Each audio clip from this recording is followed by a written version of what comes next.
चलिए my dear friends, can we start? So very good afternoon to all of you. चलिए, तो आज का अपना टारगेट होगा कि हम लोग चैप्टर नंबर 4, 5, 6 को डिटेल में रिवाइज करें। चलिए तो शुरू करते हैं।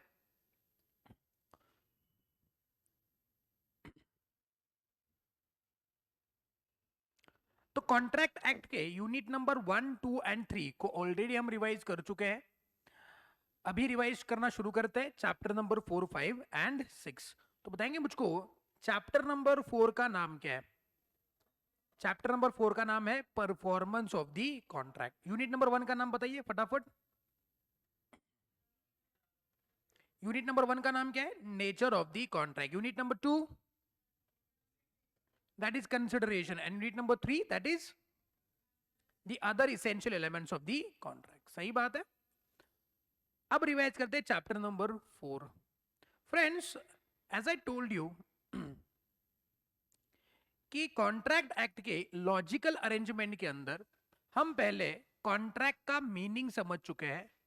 उसके बाद चैप्टर यूनिट नंबर 2 के अंदर हम लोगों ने उसका एक मेन इसेंशियल कंसिडरेशन के बारे में डिटेल में चर्चा करी थी, और यूनिट नंबर 3 में हमने बाकी 4 इसेंशियल्स के बारे में डिटेल में चर्चा करी थी। यानी कि यूनिट नंबर 1, 2 एंड 3 में हमने नथिंग बट कॉन्ट्रैक्ट और उसके इसेंशियल एलिमेंट्स ही समझे हैं।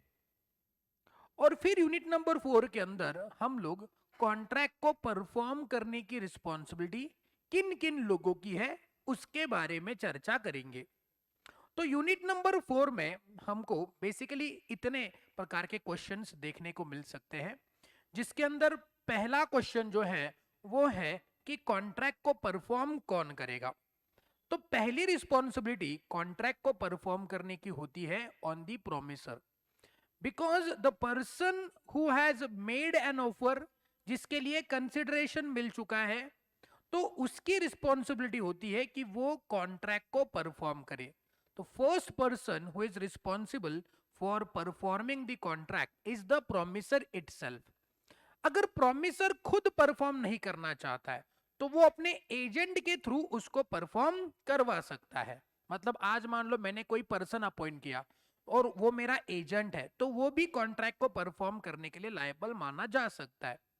बताएंगे क्या कोई थर्ड पार्टी कॉन्ट्रैक्ट को परफॉर्म कर सकता है? कई बार वो भी हम एक्सेप्ट कर लेते हैं कि थर्ड पार्टी भी कॉन्ट्रैक्ट को परफॉर्म कर सकता है। तो कॉन्ट्रैक्ट को परफॉर्म करने की पहली रिस्पॉन्सिबिलिटी प्रोमिसर की होती है, दूसरा उसका एजेंट भी परफॉर्म कर सकता है, और तीसरा थर्ड पार्टी भी कॉन्ट्रैक्ट को परफॉर्म कर सकती है। लेकिन उसके अंदर जो क्वेश्चन बन सकता है वो क्या है? वो ये है कि अगर आपका contract personal skill and diligence का है, अगर आपका contract personal skill and diligence का है, तो in that case only the promiser can be compelled to perform, no not anyone else. Example के तौर पे हमने एक पेंटिंग का एग्जाम्पल देखा हुआ था, या फिर डॉक्टर का एग्जाम्पल ले लो, तो यहां पे वो पर्सन खुद उस कॉन्ट्रैक्ट को परफॉर्म करने के लिए एलिजिबल है। आज मान लो मैंने किसी के साथ कॉन्ट्रैक्ट एंटर किया कि I want you to paint my picture, और वो पर्सन को पैरालाइज हुआ, वो मर गया, या फिर कुछ हो गया जिसकी वजह से अभी वो परफॉर्म करने की कैपेसिटी में नहीं है, तो in that case such kind of contract is considered as the contract which are having a personal skill and diligence. And now in this case no one can compel the other person than the promisor to perform the contract. Only the promisor should perform. और अगर promisor उस contract को perform करने के लिए incapacitated है, तो in that case contract will be considered as a void. No, किसी के ऊपर भी उस contract को enforce किया नहीं जा सकता। अगर मान लो आपका कॉन्ट्रैक्ट पर्सनल स्किल और डिलीजेंस का नहीं है, तो थर्ड पार्टी भी परफॉर्म कर सकता है, एजेंट भी परफॉर्म कर सकता है, और प्रोमिसर के डेथ पे उसके लीगल रिप्रेजेंटेटिव भी कॉन्ट्रैक्ट को परफॉर्म करने के लिए लायबल हो सकते हैं। आई बात समझ में? तो ये लोग थे कॉन्ट्रैक्ट को परफॉर्म करने के लिए रिस्पॉन्सिबल। बताएंगे परफॉर्मेंस कौन कौन कर सकता है, इसका लॉजिक आपको क्लियर है? कौन कौन परफॉर्म करेगा? प्रोमिसर खुद, थर्ड पार्टी, एजेंट, या उसके मरने पे लीगल रिप्रेजेंटेटिव। लेकिन कॉन्ट्रैक्ट अगर पर्सनल स्किल और डिलीजेंस का है तो ओनली प्रोमिसर ही परफॉर्म करेगा और कोई परफॉर्म नहीं कर सकता। उसके बाद फिर हमने देखना शुरू किया था कि परफॉर्मेंस के प्रकार कितने होते हैं। तो परफॉर्मेंस के दो प्रकार होते हैं, एक होता है एक्चुअल परफॉर्मेंस, दूसरा होता है attempted performance. What is actual performance? जब हम कहते हैं कि both the parties has perform their obligation, तो उसको हम लोग एक्चुअल परफॉर्मेंस बोलते हैं।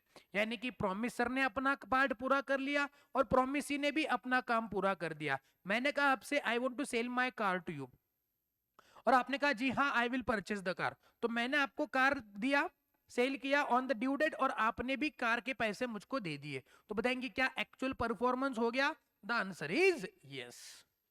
लेकिन वहीं पे offer to perform, attempted performance या टेंडर परफॉर्मेंस का मतलब क्या होता है? देखो तीन नाम है उसके, पहला कौन सा है? Offer to perform, number two attempted performance, या फिर tender performance. What do you mean by this? यहां पे प्रोमिसर जो है वो परफॉर्मेंस करने के लिए निकल जाता है, हाँ कि ना? अब वो जाएगा किसके पास? प्रोमिसी के पास। जब प्रोमिसर अपने परफॉर्मेंस को अटेम्प्ट करता है, प्रोमिसर अपने प्रॉमिस को परफॉर्म करने का अटेम्प्ट करता है, बट प्रोमिसी क्या करता है? उसको रिफ्यूज टू एक्सेप्ट, प्रोमिस उसको एक्सेप्ट नहीं करता है। तो इन दैट केस हम मानेंगे प्रोमिसर ने क्या किया है? कम ऑन, अटेम्प्टेड परफॉर्मेंस क्या किया है? अटेम्प्टेड परफॉर्मेंस क्या किया है? Attempted performance. Any doubt so far? Promisor ने क्या किया? Attempted performance, offer to perform, या फिर टेंडर परफॉर्मेंस। ए ने कहा बी से कि मैं तुमको मेरी कार बेचना चाहता हूं on due date, due date पे आऊंगा, कार देऊंगा, उस टाइम पे तुमने मुझको पैसे देने हैं। अब यहां पे अगर मान लो प्रोमिसर जाता है और परफॉर्म करना चाहता है, कार लेके जाता है, प्रोमिस बोलता है I will not purchase your car, तो इन दैट केस प्रोमिसर ने अपना ऑब्लिगेशन पूरा कर दिया है, बट प्रोमिसी उसको एक्सेप्ट करने से मना कर देता है। उसको क्या बोलते हैं हम लोग? Attempted performance. क्या बोलते हैं? अटेम्प्टेड।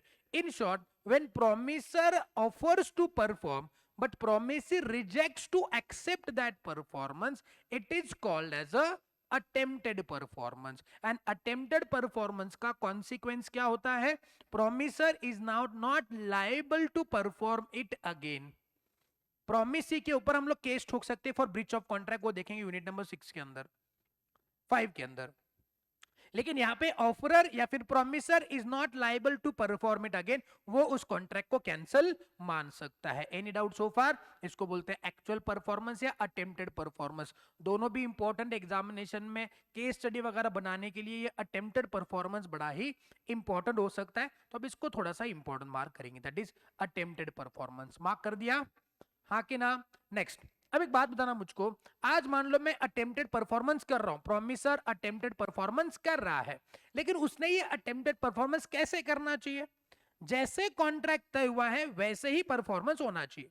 मैंने आपसे कहा मैं आपको मेरी व्हाइट कार बेचने वाला हूं फॉर ₹2 लाख, लेकिन जब मैं कार लेके आपके पास पहुंच गया, मैं व्हाइट नहीं, मैं रेड कार लेके पहुंच गया, तो क्या आप उसको एक्सेप्ट करेंगे? आपने मान लो ऑर्डर में मंगवाया था वेज बिरयानी, मैं मटन बिरयानी आपके पास ले गया, नॉन वेज बिरयानी लेके आ गया, आप एक्सेप्ट करोगे? The answer is no. तो क्या इसको अटेम्प्टेड परफॉर्मेंस बोलेंगे? नहीं। परफॉर्मेंस जब कर रहा है प्रोमिसर, तो उसने कॉन्ट्रैक्ट के हिसाब से ही उसको परफॉर्म करना है, मतलब इट मस्ट बी अनकंडीशनल। मैंने आपसे कहा मैं आऊंगा 30 तारीख को, लेकिन मैं 30 तारीख को आया लेकिन अगले महीने के, बताएंगे क्या ये सही है? तो it should be at the proper time. मैंने कहा देवी मां के मंदिर के सामने काली पहाड़ी के पीछे, मैं बराबर उल्टा कर चुका हूं, मैं देवी मां के मंदिर के पीछे काली पहाड़ी के आगे आ गया, बताएंगे क्या प्रॉपर प्लेस पे है? नहीं है। नेक्स्ट वन, जब मैं कार लेके आऊंगा will you examine it? Yes, तो आपको रीजनेबल पोस्ट ऑफ एग्जामिनेशन मिलना चाहिए। एंड लास्ट वन, जब मैं प्रॉमिस परफॉर्म करूंगा तो it must be all the whole obligation. मैंने कहा मैं तुमको 100 किलो का राइस बेचूंगा और मैं 50 किलो ही लेके आ गया, will you accept it? You will reject it. तो ये होता है कि अटेम्प्टेड परफॉर्मेंस कब वैलिड होता है, उसके कुछ इसेंशियल्स कि तभी कहेंगे कि अटेम्प्टेड परफॉर्मेंस है, अदरवाइज अटेम्प्टेड परफॉर्मेंस माना नहीं जाएगा। क्लियर मेरी बात? एक्चुअल परफॉर्मेंस, अटेम्प्टेड परफॉर्मेंस और उसके कंडीशंस क्लियर है क्या? Next one, by whom the contract में बी परफॉर्म, ये हमारी चर्चा अभी हो चुकी है, इसको हम लोग अभी डिस्कस नहीं करते, आगे बढ़ते हैं। डिस्टिंक्शन ये छोड़ दो। यस, आगे आते हैं liability of the joint promisor and promisee. What do you mean bye joint promisor? Joint promisor का मतलब होता है जब एक से ज्यादा प्रोमिसर होते हैं और एक ही क्या होता है बोलो, प्रोमिसी होता है। इसको क्या बोलते हैं? Joint promisor. इसको क्या बोलते हैं? प्रोमिसी। हाँ कि ना? तो अगर मान लो ए बी और सी ने जॉइंटली डी को 3 लाख रुपए देने का वादा किया है, तो बताएंगे मुझको ए कितना पे करेगा? 1 लाख रुपए। बी कितना पे करेगा? 1 लाख रुपए। सी कितना पे करेगा? 1 लाख रुपए। ठीक है, इसको बोलते हैं joint liability of the joint promisor. लेकिन अगर मान लो यहां पे ए की डेथ हो गई, तो बताएंगे हु विल लाइबल टू पे टू डी? ए का लीगल रिप्रेजेंटेटिव यहां पे ज्वाइन करेगा अलॉन्ग विद बी एंड सी। लेकिन अगर लीगल रिप्रेजेंटेटिव की प्रॉपर्टी से ओनली मान लो 20,000 ही रिकवर हुए, तो वो 20,000 यहां पे देगा, ये देगा 1,40,000 नुकसान on the account of A, and ये भी एक 40,000 रुपए जो है वो यहां से रिकवर करेगा। ये अभी जो मैंने डिस्कस किया वो एग्जामिनेशन का क्वेश्चन है बच्चों, प्लीज ध्यान देंगे। आई बात समझ में? ये एग्जाम का क्वेश्चन है। यानी कि अगर मान लो किसी एक ज्वाइंट प्रोमिसर का नुकसान, किसी के एक ज्वाइंट प्रोमिसर की वजह से नुकसान हो रहा है, तो वो नुकसान बाकी ज्वाइंट प्रोमिसर अपने आप में बांट लेंगे। सही बात है। चलिए, ये हो गया पहला केस। दूसरा केस में समझाता हूं आपको। अगर मान लो ए बी और सी है और तीनों ने वादा किया डी को कि हम आपको 3 लाख रुपए देंगे। ए 1 लाख रुपए, बी 1 लाख रुपए, सी 1 लाख रुपए।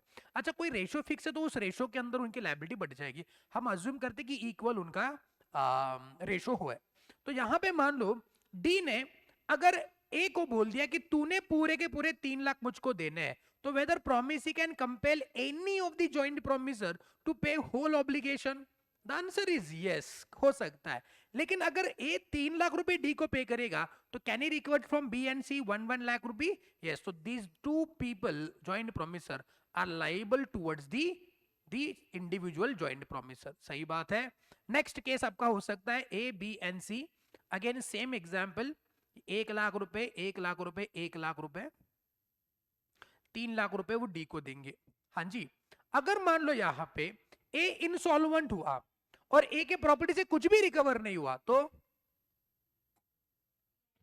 बी एन सी कितना पे करेंगे? 1.5 लाख रुपए। सही बात है, ऊपर वाले केस जैसा ही ये केस साउंड कर रहा है। चौथा केस आपके सामने, ए बी एन सी तीनों ने मिलके डी को प्रॉमिस किया कि हम आपको 3 लाख रुपए ज्वाइंटली देंगे, और यहां पे मान लो डी ने किसी एक ज्वाइंट प्रोमिसर को अपने लाइबिलिटी से रिलीज कर दिया, उसको छोड़ दिया कि तू पे मत कर। तो क्या ऐसा हो सकता है? The answer is yes. तो यहां पे ए डी को कुछ पे नहीं करेगा, तो बी और सी डी को कितना पे करेंगे? 1-1 लाख रुपए। कितना? 1.5 लाख रुपए और 1.5 लाख रुपए पे करेंगे। लेकिन बताएंगे क्या बी और सी ए से ये 1 लाख रुपए 50,000 रिकवर करवा सकते हैं? The answer is yes. इसको बोलते हैं liability of the joint promisor. किसी भी प्रकार का केस आपके सामने एग्जामिनेशन में आ सकता है। 1 2 3 एंड 4 बताएंगे। Everyone is clear with every case study? पक्का? चलिए, अब यहां पे हो गया जॉइंट प्रोमिसर। अब बात करते हैं किसकी? जॉइंट प्रोमिसी की। What is joint promisee? Joint promisee मतलब यहाँ पे एक प्रोमिसर है और एक से ज्यादा प्रोमिसीज है, इसको बोलते हैं जॉइंट प्रोमिसी। सही बात है। तो यहां पे मान लो ए ने वादा किया है 3 लाख रुपए पे करने का बी सी एंड डी को, तो बताएंगे यहां पे ए ने बी को कितना देना है? 1 लाख। सी को कितना? 1 लाख। डी को 1 लाख। तो चाहे तो वो इंडिविजुअली 1-1 लाख पे कर सकता है। लेकिन अगर इस जॉइंट एक प्रोमिसर ने किसी एक जॉइंट प्रोमिसी को पूरा पूरा 3 लाख रुपए पे कर दिया, मान लो इसको 3 लाख पे किया, तो बताएंगे क्या ये बी सी और डी को 1-1 लाख पे करने के लिए लाइबल है? The answer is yes. सही बात है। पक्का? बस एक ही केस इस जॉइंट प्रोमिसी के अंदर आपको देखने को मिल जाएगा कि किसी एक जॉइंट प्रोमिसी को उसने पेमेंट कर दिया, तो वो जॉइंट प्रोमिसी दूसरे प्रोमिसी को उसका शेयर देने के लिए लायबल हो जाएगा। तो ये रहा आपका क्या बोलो, that is joint promisor and joint promises की कहानी। सारे के सारे एग्जांपल्स आपको क्लियर है? नेक्स्ट वन, अगर मान लेते हैं आपके कॉन्ट्रैक्ट में टाइम ऑफ परफॉर्मेंस फिक्स है, तो परफॉर्मेंस कहां होना चाहिए? उसी टाइम पे होना चाहिए। अगर टाइम फिक्स नहीं है तो? क्योंकि सही जवाब देगी। अगर टाइम फिक्स नहीं है तो कहां पे होगा परफॉर्मेंस? टाइम फिक्स है तो कहाँ परफॉर्मेंस होगा? रीजनेबल टाइम पे। और टाइम परफॉर्म नहीं फिक्स नहीं होगा तो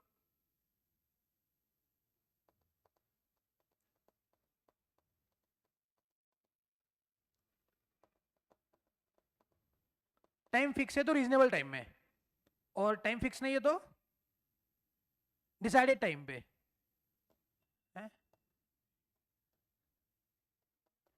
उघडा डोळे बघा नीट। अगर टाइम फिक्स है तो उसी टाइम पे, और टाइम फिक्स नहीं है तो रीजनेबल टाइम पे परफॉर्म करना पड़ेगा। अगर टाइम फिक्स है और आपने उस टाइम पे परफॉर्म नहीं किया, किसी और टाइम पे परफॉर्म किया, तो कॉन्ट्रैक्ट क्या माना जाएगा? ब्रीच माना जाएगा। वर्ड क्या? ब्रीच माना जाता है। और अगर टाइम फिक्स नहीं है और आपने रीजनेबल टाइम पे परफॉर्म नहीं किया तो फिर ब्रीच माना जाएगा, हाँ कि ना? अगर मान लो प्लेस फिक्स है तो कौन से प्लेस पे कॉन्ट्रैक्ट परफॉर्म होगा? उसी प्लेस पे। और प्लेस फिक्स नहीं है तो सही जी, तो रीजनेबल प्लेस पे। तो तो कौन से प्लेस पे फिक्स कॉन्ट्रैक्ट होगा परफॉर्म? यूजुअल प्लेस पे होएगा, हाँ कि ना? Very good. और अगर मान लो आपने उसी प्लेस पे परफॉर्म नहीं किया तो कौन सा प्राइम? 2 मिनट रुको, 2 मिनट रुको। मेरा मेरा टेम्पो आप खराब मत करो। मैंने क्या बोला? अगर प्लेस फिक्स है तो उसी प्लेस पे, और प्लेस फिक्स नहीं है तो यूजुअल प्लेस पे, हाँ कि ना? और अगर आपने उस प्लेस पे परफॉर्म नहीं किया जिस प्लेस पे आपने परफॉर्म करने के लिए बोला था, तो कॉन्ट्रैक्ट क्या हो जाएगा? ब्रेच माना जाएगा। और आपने यूजुअल प्लेस पे अगर कॉन्ट्रैक्ट परफॉर्म करना था और आपने परफॉर्म नहीं किया तो आपका कॉन्ट्रैक्ट क्या माना जाएगा?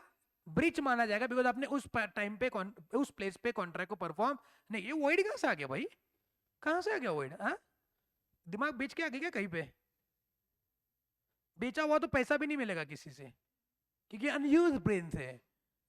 परफॉर्मेंस और reciprocal promises. Okay, what is this performance of reciprocal promises? बताएंगे मुझको? अगर मान लो हमने कॉन्ट्रैक्ट परफॉर्म किया, ये लाइट है क्या? सॉरी, कौन सा नंबर गई?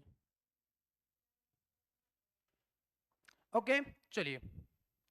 तो अगर मान लेते हैं हमारे कॉन्ट्रैक्ट के अंदर कौन कब परफॉर्म करेगा, इसका सीक्वेंस फिक्स है, तो परफॉर्मेंस कौन से सीक्वेंस में होना चाहिए? उसी सीक्वेंस में होना चाहिए, हाँ कि ना? और अगर सीक्वेंस फिक्स नहीं है तो पहले परफॉर्म कौन करेगा? प्रोमिसर करेगा, हाँ कि ना? अगर कॉन्ट्रैक्ट में तय है कि प्रोमिस ही पहले परफॉर्म करेगा तो प्रोमिस ही करेगा। सीक्वेंस फिक्स है नहीं है तो हमेशा प्रोमिसर करेगा, हाँ कि ना? तो what is this reciprocal promises?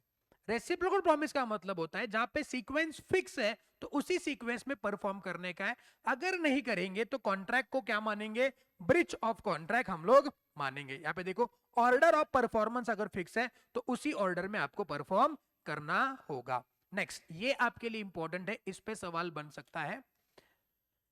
अगर मान लेते हैं हमारा ऑर्डर ऑफ परफॉर्मेंस फिक्स है, एग्जाम्पल के तौर पे पेंटिंग का एग्जाम्पल दिया था अगर आपको याद है, मैंने कहा ये जो क्लासरूम है ये मेरे को पेंट करके चाहिए, हाँ जी। तो मैंने ऑफर दिया, उसने एक्सेप्ट कर लिया पेंटर ने। तो मैंने कहा उसको, देखो सैटरडे संडे ऑफ होने वाला है, तो एक काम करिए आप सैटरडे को आइए सुबह, मस्त यहाँ पे पेंटिंग करके जाइएगा। मंडे को मैं आऊंगा, काम चेक करूंगा और पैसे दे दूंगा। तो who has to perform first? Is the painter, then I have to perform. Reciprocal promise में मेरा ऑर्डर ऑफ परफॉर्मेंस फिक्स है।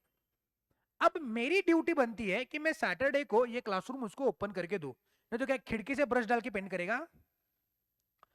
अगर मान लो मैंने ना मामा को बोला है कि ये क्लासरूम ओपन करके दियो, ना मैं आकर के क्लासरूम ओपन कर रहा हूं, तो आप मुझको बताएंगे मैंने उसको उसका काम करने के लिए जो फैसिलिटी प्रोवाइड करनी थी वो फैसिलिटी प्रोवाइड करी? नहीं। तो whether he is now able to perform? No. तो क्या मैं उसको नॉन परफॉर्मेंस के लिए लाइबल पकड़ सकता हूं? नहीं। Liability of the party preventing an event on which contract is to take effect, मतलब कॉन्ट्रैक्ट जिस इवेंट पे परफॉर्म करना था, टेक इफेक्ट मतलब परफॉर्म करना था, वो इवेंट ही मैंने प्रिवेंट कर दिया। किसकी लायबिलिटी? मेरी पार्टी, क्योंकि मैंने प्रिवेंट किया है। तो बताएंगे क्या मैं उसके ऊपर उसके नॉन परफॉर्मेंस का केस फाइल कर सकता हूं? The answer is no. ये पॉइंट यहां पे याद रखने का है, एग्जामिनेशन में इस पे बहुत सारे सवाल आए हुए थे।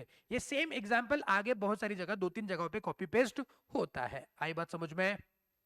अरे पक्का क्या? Next, effect of default as to that promise which should be first performed in the contract consisting of reciprocal promises. Means what? Same logic है. जो काम पहले करना था वो काम ही नहीं हुआ तो बताएंगे क्या वो परफॉर्मेंस करने के लिए लायबल है. एग्जाम्पल देखो क्या है. ए ने बी के शिप को हायर किया, बोला कि मैं आपको कार्गो दूंगा, तुमने ये कार्गो कोलकाता से मॉरिशस लेके जाने का है.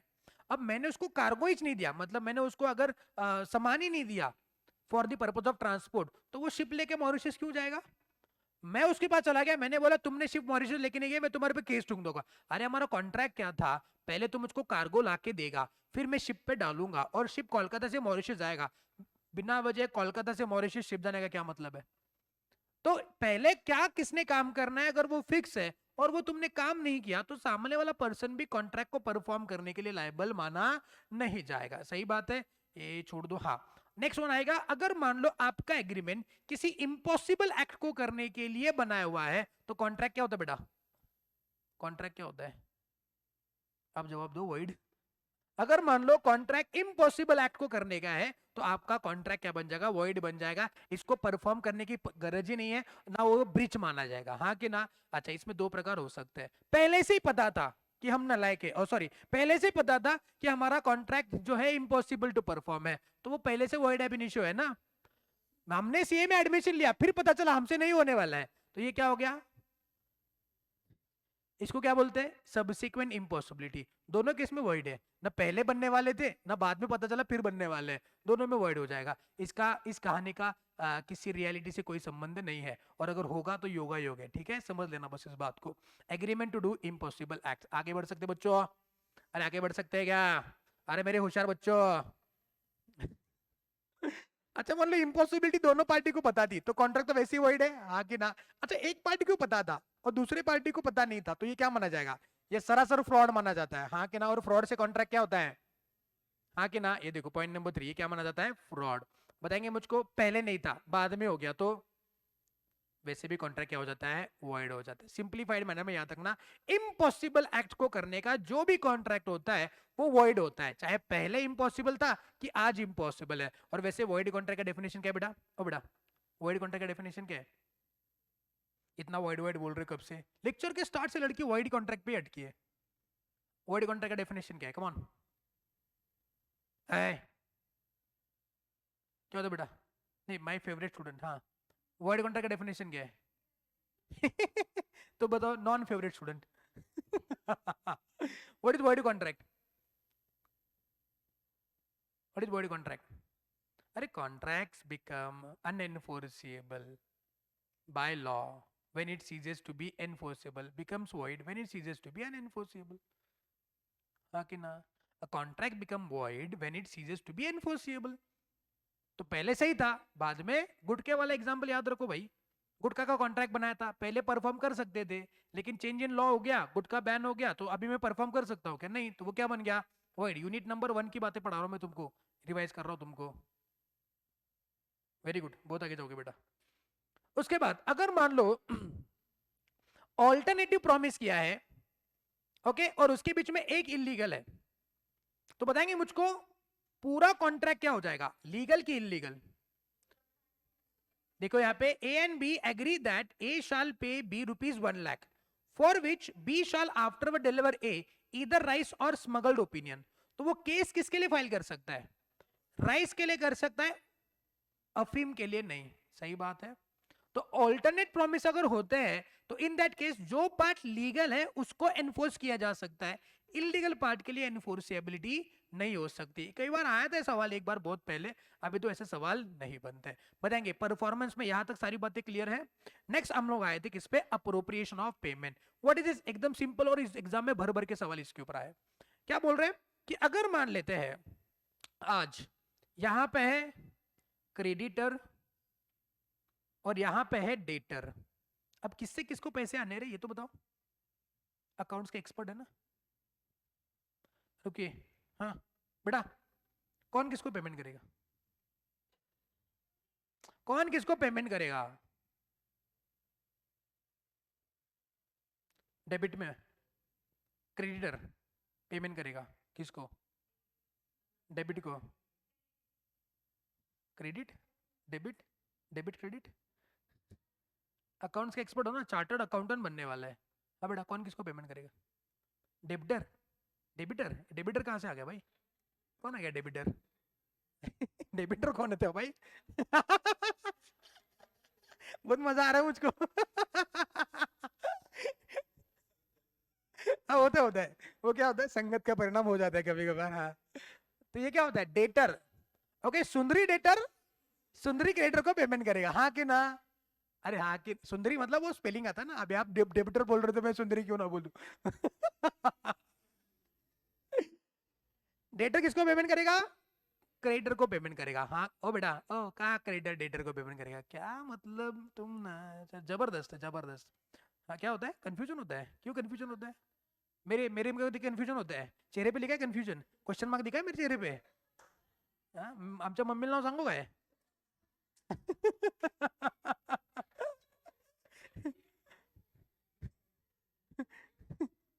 अरे मेरे चेहरे पे क्वेश्चन मार्क दिखा है, क्या यार बात करते लोग यार। मेरे को देख के कंफ्यूजन हो रहा है, बोले लड़की, ऐसा कैसा कैसे कंफ्यूजन हो सकता है? हाँ सुनो सुनो सुनो सुनो, हो गया हो गया।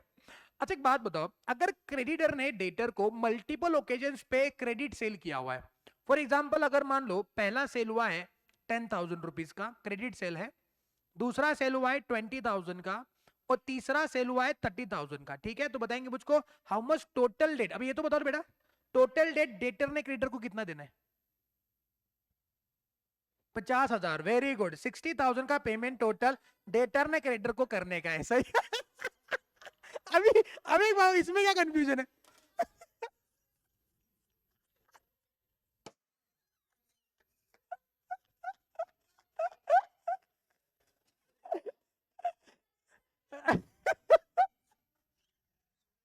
अब बताओ इसमें क्या मैंने कोई लॉ का क्वेश्चन पूछा, कोई अकाउंट का क्वेश्चन पूछा, कोई मैथ्स मैथ्स का क्वेश्चन हो सकता है, लेकिन ये फर्स्ट स्टैंडर्ड का मैथ्स है।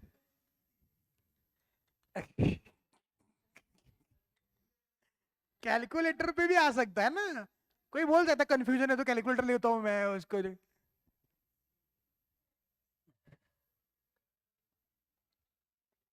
ऑनलाइन स्टूडेंट सॉरी, मैंने आपका एक 2 मिनट खाया है अननेसेसरी, लेकिन यहाँ पे बहुत कॉमेडी चल रहा है। तो आज मान लो डेटर ने क्रेडिटर को टोटल 60,000 पेमेंट करना है, और सपोज डेटर ने पार्ट पेमेंट किया 25,000 का, कितना पेमेंट किया? पार्ट पेमेंट 25,000 का कर लिया, हाँ कि ना? तो आप मुझको बताएंगे ये 25,000 रुपीज आज डेटर ने क्रेडिटर को जो दिए हैं, उसको कौन से डेट में एडजस्ट करेंगे? तो उसके रूल्स हमको कॉन्ट्रैक्ट एक्ट बताता है। तो पहला रूल निकल करके आता है, अगर डेटर क्रेडिटर को पेमेंट कौन से डेट में एडजस्ट करना है यह बकायदा बताएगा, तो क्रेडिटर ने उस पेमेंट को उसी डेट में एडजस्ट करने का है। जैसे डेटर ने बोल दिया कि 25,000 को ये 10,000 और यहां से 15,000 में एडजस्ट कर लो, तो उसने उसी डेट में एडजस्ट करने का है, हाँ कि ना? अच्छा यहां पे अगर डेट टाइम बार्ड हुआ तो चलेगा क्या? चलेगा, अरे क्यों नहीं चलेगा, वो खुद बता रहे कि टाइम बार्ड डेट का पेमेंट है, एक अलग कॉन्ट्रैक्ट कर लो, हाँ कि ना? हाँ, अगर मान लो डेटर ने कौन से डेट के अगेंस्ट एडजस्ट करने का है ये नहीं बताया, तो क्रेडिटर अपने हिसाब से उसको एडजस्ट करवा सकता है, लेकिन यहां पे डेट क्या नहीं होना चाहिए? टाइम बार्ड नहीं होना चाहिए, बिकॉज जब तक डेटर नहीं बताएगा कि मैं टाइम बार्ड डेट का पेमेंट करना चाहता हूं, तब तक टाइम बार्ड डेट का पेमेंट एडजस्ट नहीं हो सकता है। अगर डेटर ने बताया तो किसी भी डेट उसी डेट के अगेंस्ट क्रेडिटर ने एडजस्ट करना है, प्रोवाइडेड डेट टाइम बार्ड हो सकता है, कोई चिंता नहीं, वो खुद जाके बता रहा है। अगर मान लो डेटर ने नहीं बताया, तो क्या क्रेडिटर अपने हिसाब से कर सकता है? हाँ, लेकिन उसमें डेट टाइम बार्ड नहीं होना चाहिए। और अगर डेटर ने भी कुछ नहीं कहा और क्रेडिटर ने भी किसी भी डेट के अगेंस्ट एडजस्ट नहीं किया, उसने पैसा लिया अपने पास रखा, तो वो पेमेंट कौन से डेट में एडजस्ट होएगा? वो एडजस्ट होएगा in the order of time adjust होएगा, यहां पर भी डेट टाइम बार्ड नहीं होना चाहिए। ये एग्जाम में सवाल 4 मार्क का तो बन ही बन सकता है, एकदम एलिजिबल कैंडिडेट है। बताएंगे अप्रोप्रिएशन ऑफ पेमेंट, आपको क्लियर है? अरे हाँ कि ना? इसको भी इंपॉर्टेंट मार्क करेंगे, अप्रोप्रिएशन को इंपॉर्टेंट मार्क करेंगे, बाद में क्वेश्चन डिस्कस कर लेंगे हम लोग। Next one, next question again in important thing from exam perspective, कि कौन से कॉन्ट्रैक्ट परफॉर्म करने की गरज नहीं होती है, which contract need not to be perform. तो पहला कॉन्ट्रैक्ट आता है नोवेशन, रेसिशन एंड ऑल्टरेशन। बताएंगे मुझको what is novation? Old contract की जगह पे नया कॉन्ट्रैक्ट आ गया तो उसको नोवेशन कहते हैं। अच्छा, ये जो नोवेशन है वो एग्जिस्टिंग पार्टी के साथ होगा कि नए पार्टी के साथ भी हो सकता है? नए पार्टी के साथ भी हो सकता है। तो पहला कॉन्ट्रैक्ट जो आपको परफॉर्म नहीं करना है वो क्या है? बोलो कम ऑन। नोवेशन। नोवेशन में क्या होता है? ओल्ड कॉन्ट्रैक्ट को सब्स्टिट्यूट करता है न्यू कॉन्ट्रैक्ट, और ये कॉन्ट्रैक्ट नए पार्टी के साथ भी हो सकता है। ए ने कहा बी को मैं तुमको कार बेचूंगा, 2 लाख रुपए देना। बी ने कहा मैं अभी परचेस करने की कैपेसिटी नहीं में हूं, एक सी पर्सन है जो तुम्हारा कॉन्ट्रैक्ट परफॉर्म कर सकता है मेरी ब्याह पे। तो ए और सी के बीच में कॉन्ट्रैक्ट बना, तो ये ओल्ड कॉन्ट्रैक्ट, ये नया कॉन्ट्रैक्ट। बताएंगे नाउ आज ए किस पे केस फाइल करेगा? सी पे करेगा, बी पे फाइल नहीं करेगा। Why? Because now the contract with A and B can not be perform, या उसको परफॉर्म करने की गरज ही नहीं है। नो नीड टू परफॉर्म बोला ना, हम क्या पढ़ रहे हैं? ऐसे कौन से कॉन्ट्रैक्ट है जिसको परफॉर्म करने की गरज नहीं है? जहां पे नोवेशन होएगा, पुराना कॉन्ट्रैक्ट परफॉर्म करने की गरज नहीं है। आई बात समझ में? इसको बोलते हैं क्या? नोवेशन। दूसरा आएगा rescission. What is rescission? That is cancellation. Cancellation हमेशा एग्जिस्टिंग पार्टी के बीच में ही होता है। तो आज अगर ए और बी ने कॉन्ट्रैक्ट बनाया है और उन्होंने डिसाइड किया चलो कॉन्ट्रैक्ट परफॉर्म नहीं करते, म्यूचुअली डिसाइड किया कि कॉन्ट्रैक्ट को परफॉर्म नहीं करते, उसको बोलते हैं रेसिशन, कैंसिलेशन। ये एग्जिस्टिंग पार्टी के बीच में होगा। और तीसरा आएगा ऑल्टरेशन। ऑल्टरेशन मतलब एग्जिस्टिंग पार्टी एग्जिस्टिंग कॉन्ट्रैक्ट के अंदर टर्म्स एंड कंडीशन चेंज कर लेते हैं। ए ने कहा बी से मैं तुमको कार बेचूंगा 2 लाख में, बी बोला अरे यार वो 2 लाख बहुत ज्यादा होता है, 1.5 लाख में लेते ना अभी परफॉर्म करने के टाइम पे। तो उन्होंने 2 लाख का कॉन्ट्रैक्ट कैंसिल किया और उसकी जगह पे नया कॉन्ट्रैक्ट लाया 1.5 लाख वाला। तो पुराना कॉन्ट्रैक्ट 2 लाख एनफोर्सिएबल नहीं है। Same like the novation itself, but rescission और ऑल्टरेशन में नए पार्टीज नहीं होते हैं, नोवेशन में नया पार्टी आ सकता है। ये इसका डिफरेंस आप याद रखिएगा।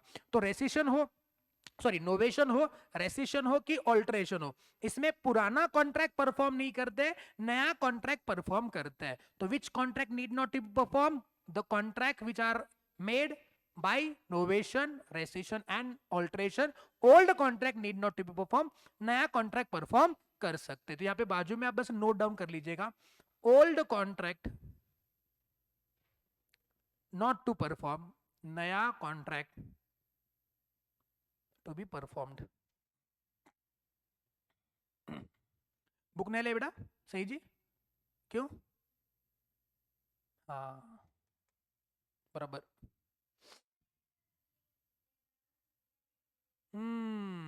बराबर बराबर बराबर। नहीं, गॉट टू नो।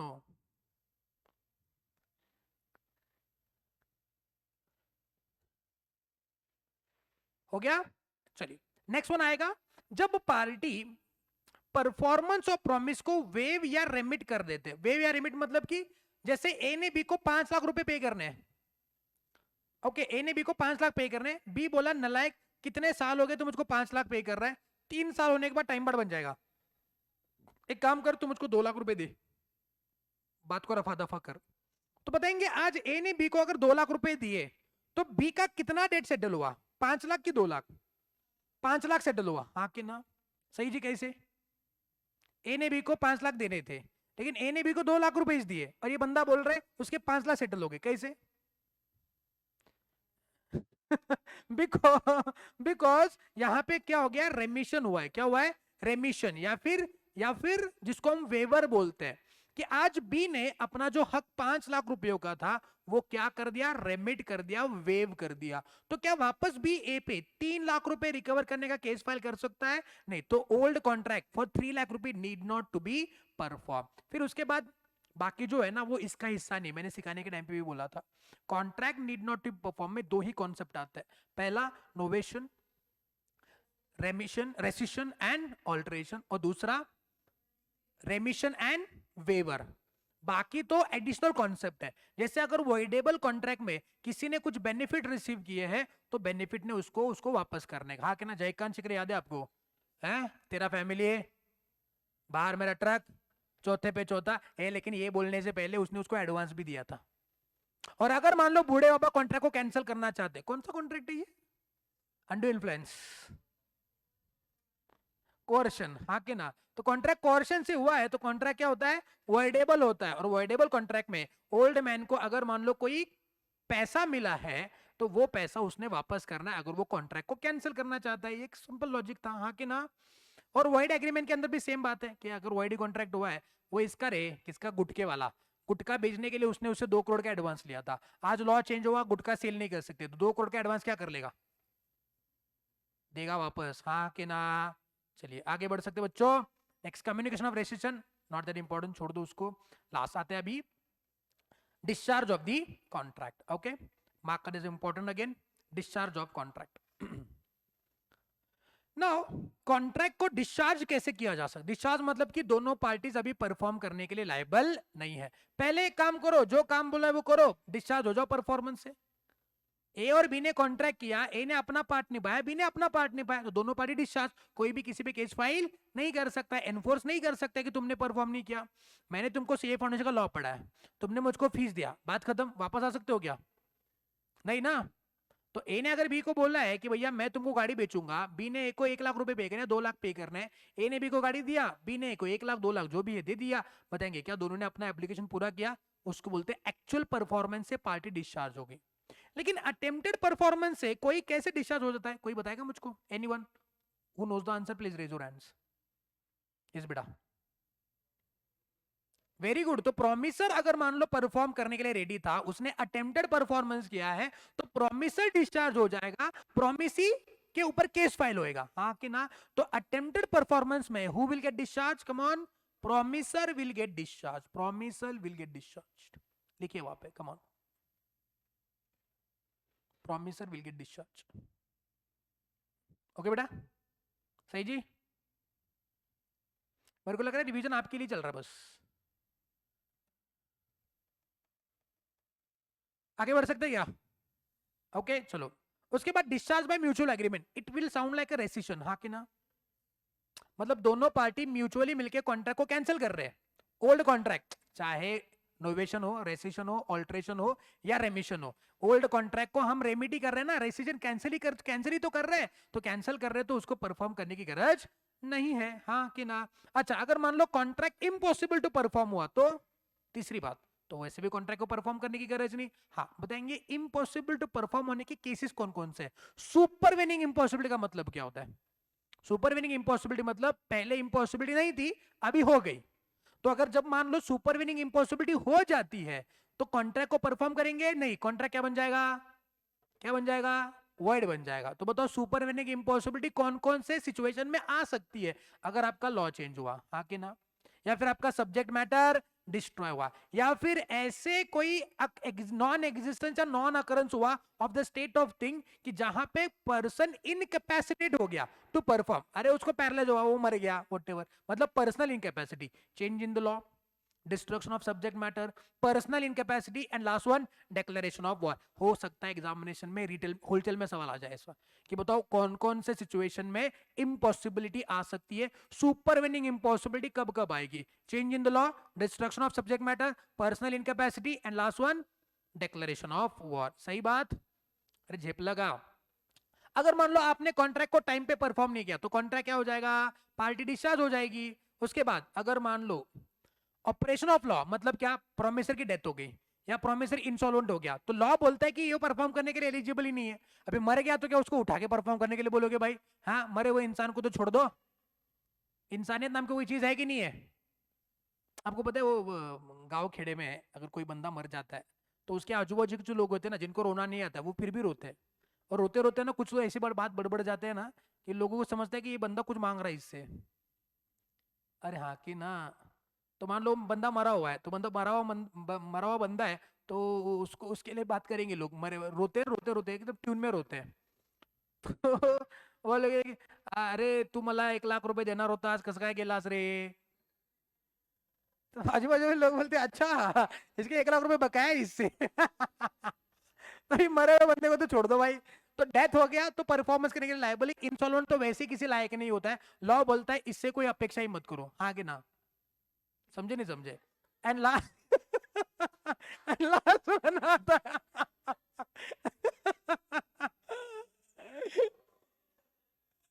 और अगर मान लो अगर मान लो कॉन्ट्रैक्ट का ब्रीच हो गया, ब्रीच ऑफ कॉन्ट्रैक्ट हो गया, तो इन दैट केस जिसने ब्रीच किया है वो लायबल होता है, सामने वाला पर्सन डिस्चार्ज हो जाएगा। लाइक अटेम्प्टेड परफॉर्मेंस जिसमें प्रोमिसर डिस्चार्ज हो जाएगा, प्रोमिस इज नॉट डिस्चार्ज, उस पर फिर भी केस फाइल हो सकता है।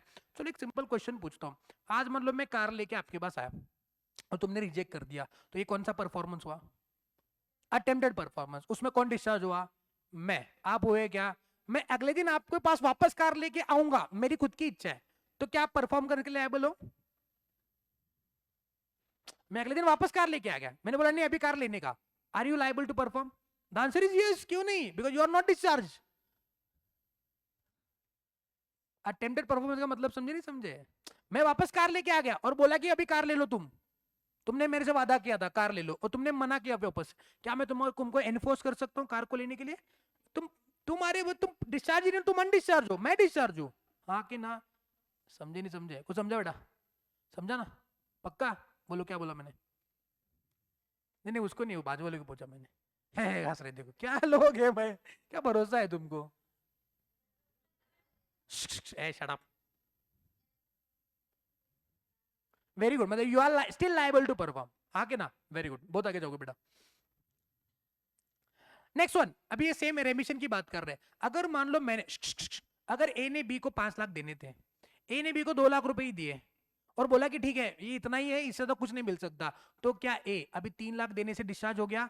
यस। नेक्स्ट वन, वो पेंटर वाला एग्जांपल, मैंने पेंटर को बोला सैटरडे संडे पेंटिंग करके जाने का, मैंने क्लासरूम ऊपर करके नहीं दिया, तो पेंटर इज डिस्चार्ज नो? वही बात है। And merger of right, what is merger of right? अगर मान लो कहीं जाकर के सुपेरियर राइट और सबॉर्डिनेट राइट दोनों मर्ज हो जाते हैं, तो सबॉर्डिनेट राइट क्या हो जाता है? कैंसिल हो जाता है। जैसे आज ये पूरा प्रॉपर्टी हमने रेंट पे लिया हुआ है, कल खुदा के फजलो करम से हमने मान लो ये प्रॉपर्टी पूरी खरीदी कर ली, हम ओनर बन गए। अब बताएंगे ये जो रेंट का जो कॉन्ट्रैक्ट है वो डिस्चार्ज हो गया? क्या we are still liable to pay rent?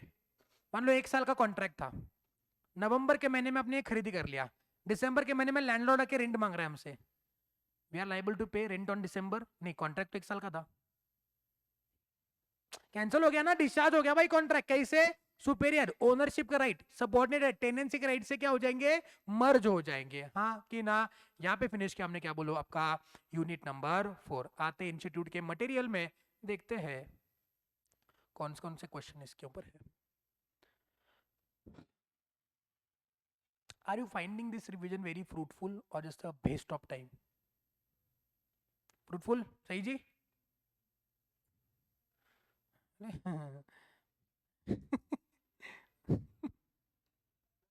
हाँ बेटा बोलो। हाँ बेटा, करते करते वही काम बचा है मेरा, बाकी काम धंधा है नहीं मेरे को। मेरे को डाउट पूछ रहा है नालायक।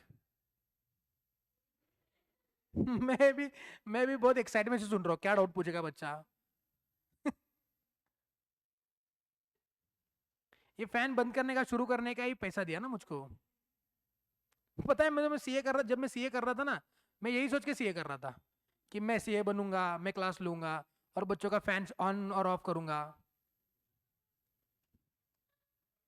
सही सच्ची में? झूठ लग रहा है तुमको? चौथा यूनिट है ना ये? हाँ बोलो बेटा, फाइनली बोलो अभी कौन सा फैन ऑफ करने का है, कौन सा शुरू करने का है? ये वाला किन सा नंबर का? ये 4 नंबर, पहले अट्टे में हो गया। हाँ, ये बंद, मेरा बंद कर दूं? पास करने का है, पूरा बढ़ाओ हेलीकॉप्टर? हाँ? अबे तेरा नहीं मेरा नहीं, एक थोड़ा एक कम करता है, बाकी रखता हूँ इसके लिए। बच्ची वाइड वाइड बोल रही, तेरे को वाइड कर देगी।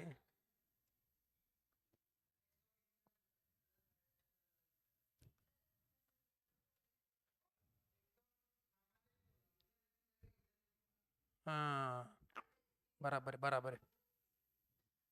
हाँ चलो वाइड शुरू करें। यूनिट नंबर 4, बस अभी बहुत हो गया। यूनिट नंबर 4 के एमसीक्यू डिस्कस करते हैं, एमसीक्यू के एग्जाम में आएंगे नहीं, रिवीजन पर्पस के लिए देखना है बस। On the valid performance of contractual obligation by the parties the contract is बोल दिया मैंने अभी, कॉन्ट्रैक्ट इज डिस्चार्ज, हाँ कि ना?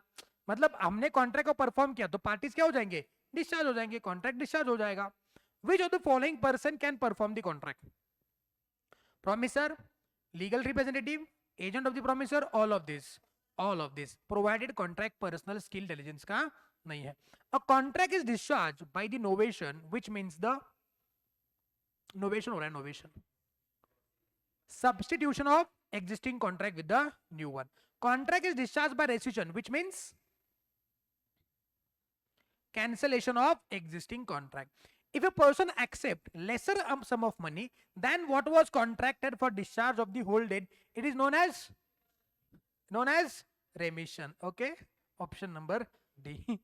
Novation discharges a contract.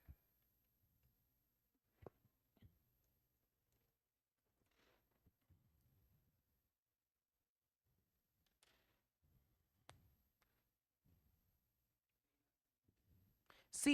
Yes, novation से ओल्ड कॉन्ट्रैक्ट डिस्चार्ज हो जाएगा, नया कॉन्ट्रैक्ट सॉरी उसको परफॉर्म करने की गरज नहीं है. Novation and alteration are same.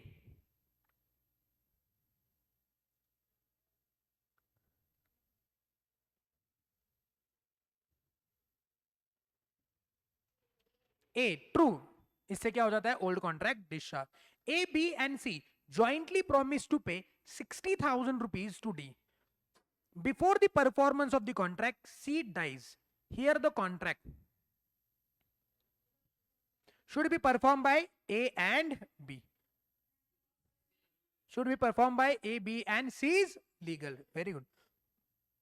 Vivan lives on rent in a house owned by Swasti.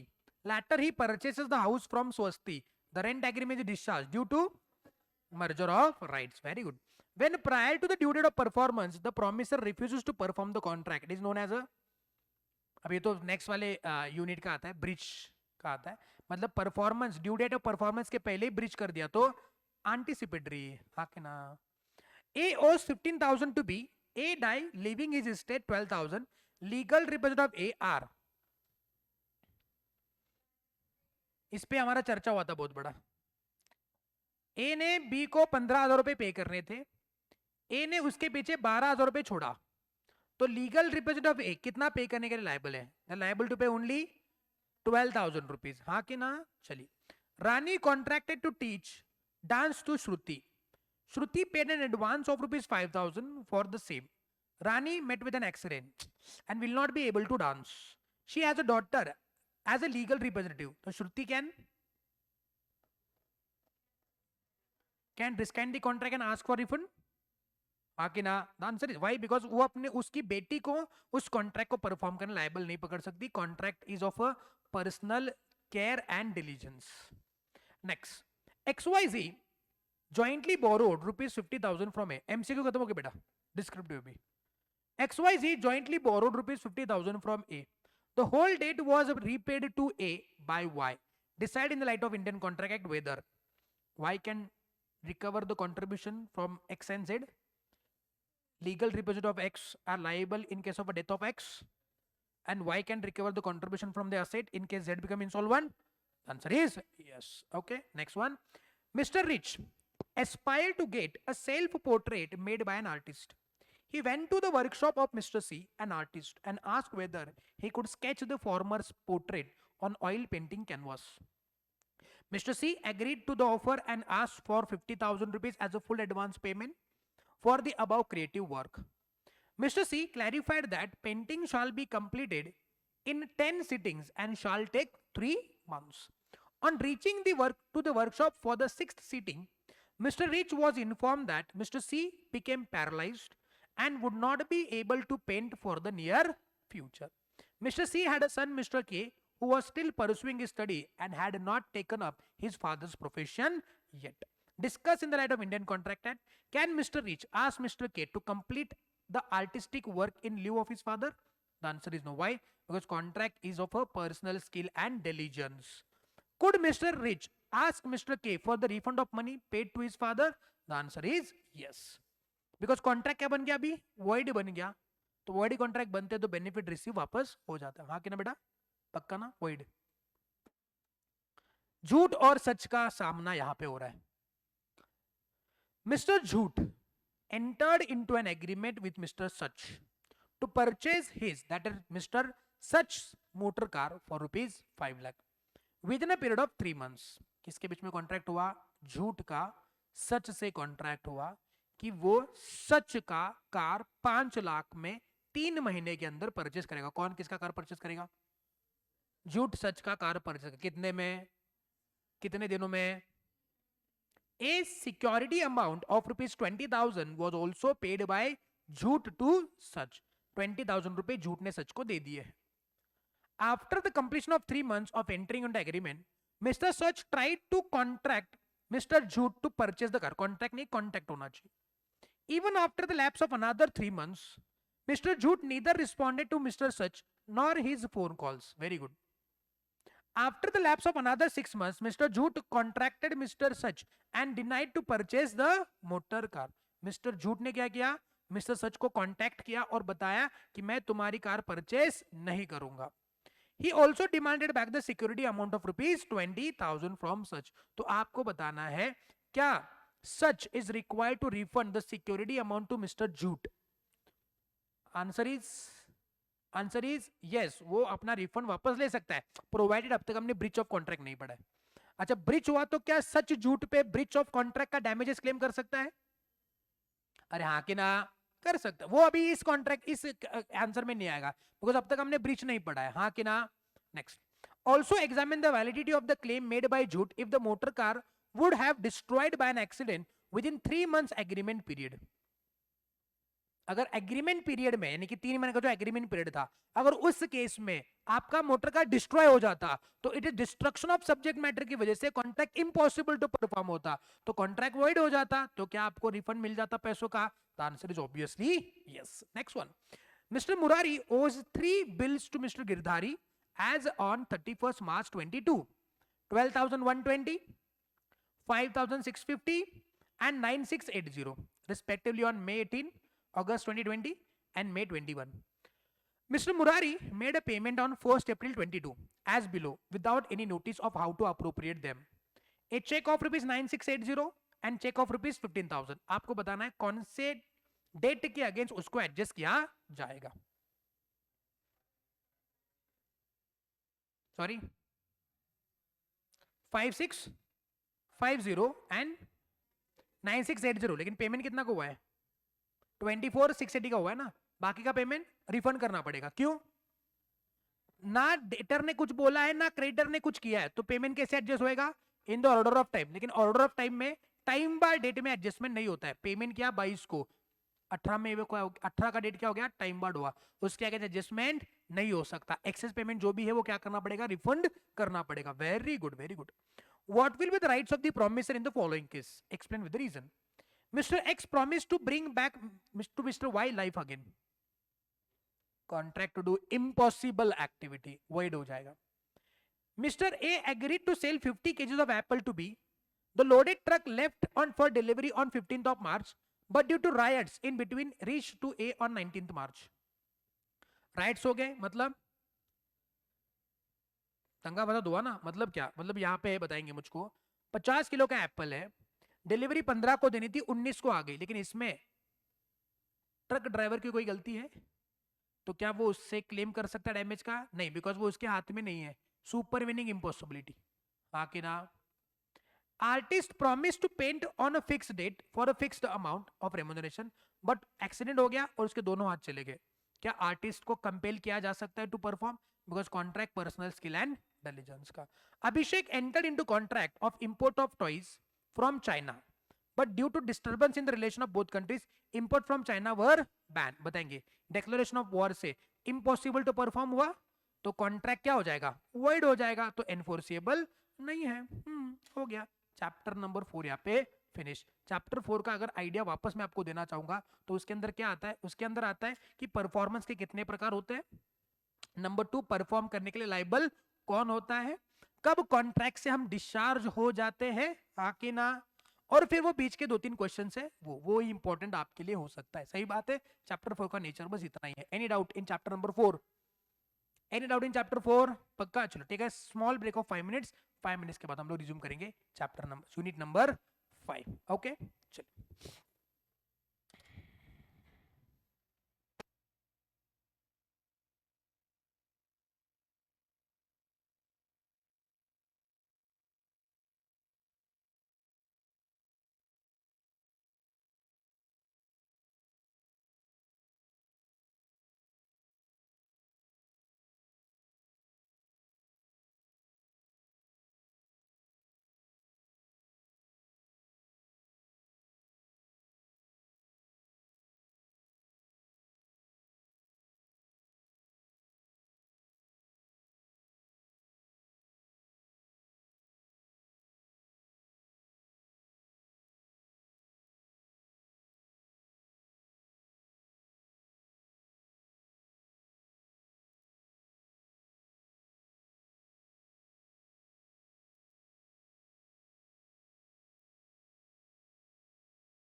चलिए माय डियर फ्रेंड्स, फटाफट रिवाइज करते हैं अपना यूनिट नंबर 5। यूनिट नंबर 5 एकदम छोटा यूनिट है, लेकिन इसके ऊपर सवाल आप एक्सपेक्ट कर सकते हो, बिकॉज एग्जामिनेशन में इस पे सवाल पूछने के चांस बहुत ज्यादा है।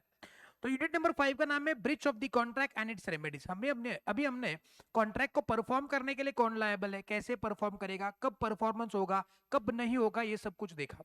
अब यहाँ पे देखेंगे कि अगर आपने परफॉर्म नहीं किया तो क्या होगा। तो पहला पॉइंट आता है ब्रीच ऑफ द कॉन्ट्रैक्ट, कि कॉन्ट्रैक्ट को ब्रिज करना है मतलब क्या होता है, और अगर ब्रिज किया है तो उसके रेमेडीज क्या मिलेंगे। तो पहला पार्ट किसका आएगा, that is breach of the contract. यहाँ पे देखिए ब्रिच ऑफ द कॉन्ट्रैक्ट का मतलब कि इंस्टीट्यूट के चार्ट से रिवाइज करते हैं।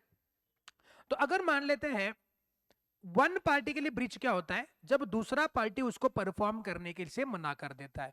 तो जिसने कॉन्ट्रैक्ट परफॉर्म करने की इच्छा जताई है उसको कॉम्पेंसेशन मिलना चाहिए for the loss occurred to him. यानी कि ए ने कॉन्ट्रैक्ट किया बी से, कहा कि मैं अपनी कार तुमको बेचना चाहता हूं। बी ने बोला मैं कार परचेस नहीं करूंगा। तो ए ने ब्रिज किया कि बी ने ब्रिज किया, बी ने ब्रिज किया। तो क्या बी ने ए को जो नुकसान ए का हुआ है उसका कॉम्पेंसेशन पे करना है, यस। उसको हम लोग कॉमनली क्या बोलते हैं, डैमेजेस बोलते हैं। इस डैमेजेस के बहुत सारे प्रकार होते हैं। पहला होता है that is ordinary damages. What is ordinary damages, ऐसे डैमेजेस जो एक्चुअली में हुए हैं, नेचुरली अरोज हुए हैं, कोई इनडायरेक्ट या रिमोट डैमेजेस नहीं है। इसका मतलब है कि आज अगर कॉन्ट्रैक्ट के ब्रिज पे कोई डायरेक्ट नुकसान मेरे को दिख रहा है कि इतना नुकसान हो रहा है, तो उतना एज अ कॉम्पेंसेशन मिल जाएगा। जो उसके ऊपर डिपेंडेंट लॉस है वो हुआ है तो वो नहीं मिलेगा। एक एग्जांपल हमने देखा था कि ट्रांसपोर्टर ने एक मशीन डिलीवर करने से डिले कर दिया, तो उसका दुकान बंद रहा। दुकान का मान लो उसका दिन का 2,000 रुपए का फायदा होता है, तो वो 4 दिन अगर उसने डिले किया तो 8,000 रुपए क्लेम कर सकता है। अब उसको एक गवर्नमेंट कॉन्ट्रैक्ट मिल सकता था अगर अगर मशीन उसके पास होता। ये इनडायरेक्ट नुकसान हुआ ना, मिलता कि नहीं मिलता पता नहीं है, लेकिन ये रिमोट है, ये इनडायरेक्ट नुकसान है। तो इनडायरेक्ट नुकसान को आप क्लेम नहीं कर सकते। यहाँ पे मशीन होता तो मैं ये भी कर लेता, मैं वो भी कर लेता, मेरे को ये भी कॉन्ट्रैक्ट मिलता, मेरे को वो भी कॉन्ट्रैक्ट मिलता। ये नुकसान क्लेम नहीं किया जा सकता। जितना सामने दिख रहा है डायरेक्ट नुकसान उतना क्लेम करेंगे। जो नेचुरली अरोज हुआ है during the ordinary course of time, इसको हम लोग ऑर्डिनरी डैमेजेस बोलते हैं या जनरल डैमेज बोलते हैं। दूसरा आता है special damages. What is special damages, कि नुकसान कौन से कंडीशन में हो सकता है, ये हमने ऑलरेडी उसको कम्युनिकेट किया है। जैसे ए ने बी को कहा मैं तुमको राइस सप्लाई करूंगा, बी ने कहा अगर तू सप्लाई नहीं करेगा ना तो मेरे को सी को बेचना मुश्किल हो जाएगा, क्योंकि सी को मैं इतने इतने अमाउंट में बेचने वाला हूं। अगर ए बी को डिलीवर नहीं करेगा तो बी का नुकसान क्या है, सी का जो नुकसान है, लॉस ऑफ प्रॉफिट है, वो उसका नुकसान हुआ। क्या ये भी वो ए से रिकवर कर सकता है? जो एक्चुअल नुकसान है वो तो रिकवर करेगा, मार्केट से जाके परचेस करने में कितना नुकसान हो गया वो तो लेगा लेगा। साथ साथ सी का जो नुकसान हुआ है, मुझे सी से कॉन्ट्रैक्ट परफॉर्म करने पे ना करने पे जो नुकसान हुआ है ना, वो भी क्लेम करेगा। उसको बोलते हैं स्पेशल डैमेज। तो स्पेशल डैमेज में याद रखना, special conditions in which the loss can be occurred has been already communicated to the parties। General damage, ordinary damage मतलब क्या, ऐसे डैमेजेस जो नेचुरली अरोज होते हैं during the ordinary course of time. ये वर्ड्स आपको याद रखने हैं। तीसरा आता है एग्जाम्पलरी डैमेज। ये बस दो ही केस में आते हैं, जब आपने मैरिज कॉन्ट्रैक्ट को तोड़ दिया और बैंक ने डिसऑनर किया आपका चेक रॉन्गफुली, ये दो ही केस में आता है। चौथा नॉमिनल डैमेजेस, जहां पे कोई एक्चुअल नुकसान हुआ ही नहीं है बट कोर्ट में award a nominal amount as a damages कि आपने कॉन्ट्रैक्ट तोड़ा इसलिए नुकसान। इट कैन बी, अब देखो ऊपर पहले वाला वो अमाउंट है 1 रुपए या फिर 10 पैसा भी हो सकता है। उसके बाद damages caused by deterioration, sorry damages for deterioration caused by delay. अगर मान लेते हैं आपका गुड्स या आपका कॉन्ट्रैक्ट परफॉर्म करने में आपने डिले किया और उस डिले की वजह से डेटेरियोरेशन हुआ, डेटेरियोरेशन नुकसान हुआ किसी गुड्स का, तो उसका नुकसान रिकवर किया जा सकता है। जैसे मान लो कोई सब्जी वगैरह है, पेरिशेबल नेचर के एडिबल गुड्स है, तो आपको एक दिन में डिलीवर करना था, उसकी गलती की वजह से उसने 5 दिन में डिलीवर किया, तो गुड्स तो नुकसान हो जाएगा, खराब हो जाएगा, तो उसका नुकसान हम कैरियर से रिकवर कर सकते हैं। And last one, liquidate damage and penalty. What is liquidate damages, जो अभी हमने देखा ना वो सारे लिक्विडेटेड, मतलब जिसको हम लोग मॉनेटरी फॉर्म में कैलकुलेट कर सकते हैं, लिक्विडेट कर सकते हैं। एंड पेनल्टी का मतलब होता है जो देखो जितना नुकसान हुआ है उतना पे करने के लिए बोल दिए डैमेज है। 10 रुपए का नुकसान है और 1,000 रुपए पे करने के लिए बोला है तो ये पेनल्टी है। Penalty is in the form of punishment. Damages are in the form of compensation, नुकसान भरपाई मतलब कॉम्पेंसेशन, पेनल्टी मतलब सजा। तो पेनल्टी की अमाउंट हमेशा हायर होती है, कॉम्पेंसेशन रीजनेबल होता है, जितना नुकसान हुआ उतना रिकवर करके देना है। बताएंगे सारे डैमेजेस आपको क्लियर है। तो पहला राइट जो बनता है वो बनता है सूट फॉर डैमेजेस, और डैमेजेस के इतने प्रकार होते हैं, हाँ कि ना। दूसरा आता है rescission of contract, suit for rescission. बताएंगे आज ए ने बी से कॉन्ट्रैक्ट किया और बी ने कॉन्ट्रैक्ट तोड़ दिया, तो क्या ए कॉन्ट्रैक्ट को कैंसिल उधर ही उधर मान सकता है? इसको बोलते हैं रेसिशन ऑफ कॉन्ट्रैक्ट, हाँ कि ना, दूसरी पार्टी नहीं बोल सकता है। तीसरा सूट फॉर स्पेसिफिक परफॉर्मेंस, ये कब आता है? जब डैमेजेस हम पे करेंगे वो एडिक्वेट रेमेडी नहीं है। मतलब क्या कि आज मान लो जब मैं डैमेज पे कर रहा हूं तो आप डैमेजेस लेकर के अपना लॉस रिकवर नहीं कर सकते। मॉनेटरी फॉर्म्स में आपका लॉस जो नुकसान जो है वो हम क्वांटिफाई नहीं कर सकते। तो when damages are not adequate remedy, party क्या चाहेगी? आपने उसको वैसे ही परफॉर्म किया है जैसे आपने कॉन्ट्रैक्ट किया हुआ था।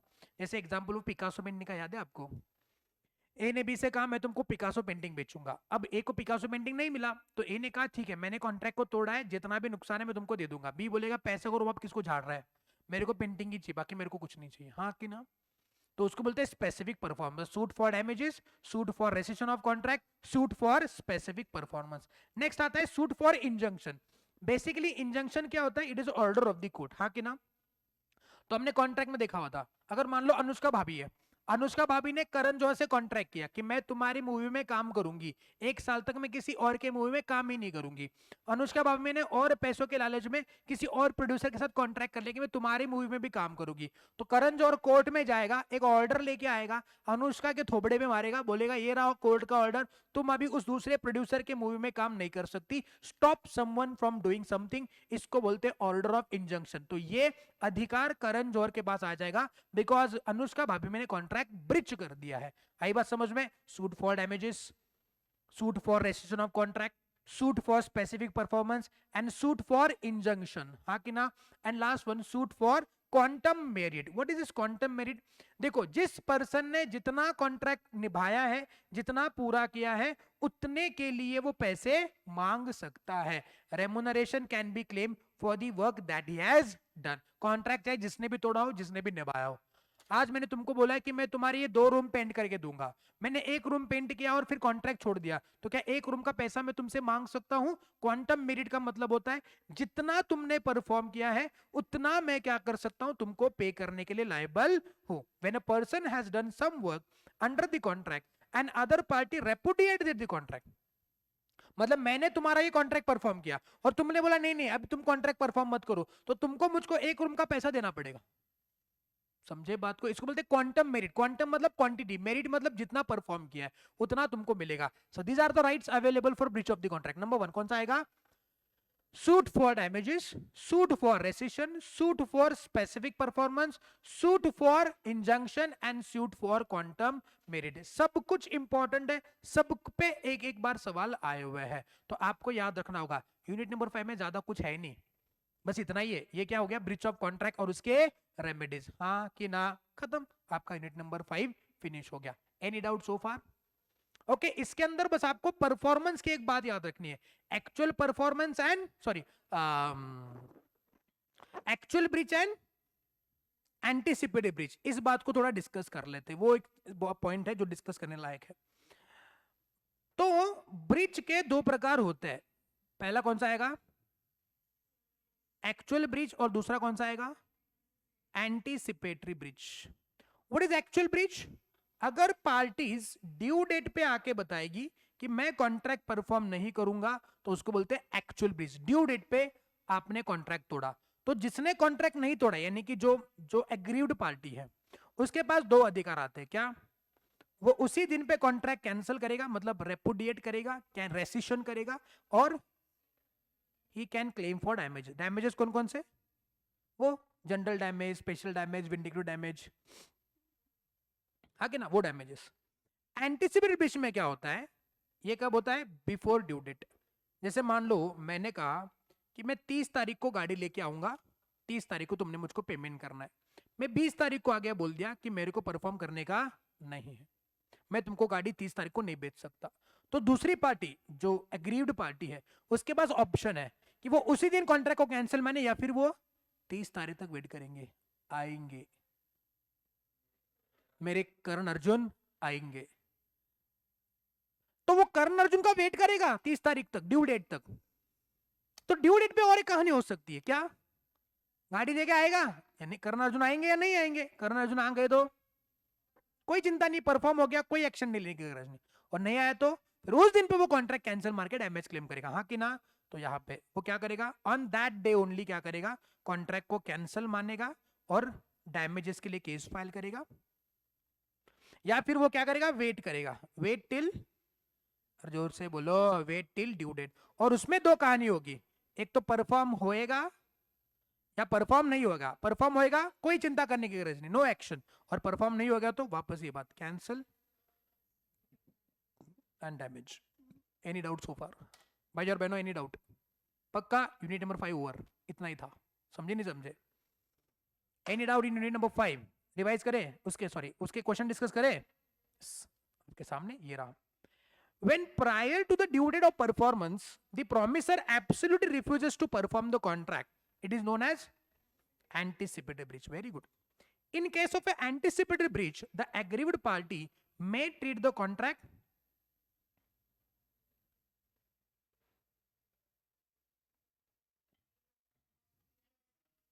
option C, that is वो A भी कर सकता है, B भी कर सकता है. Very good. In case of a breach of the contract, which of the following remedies are available to the aggrieved party?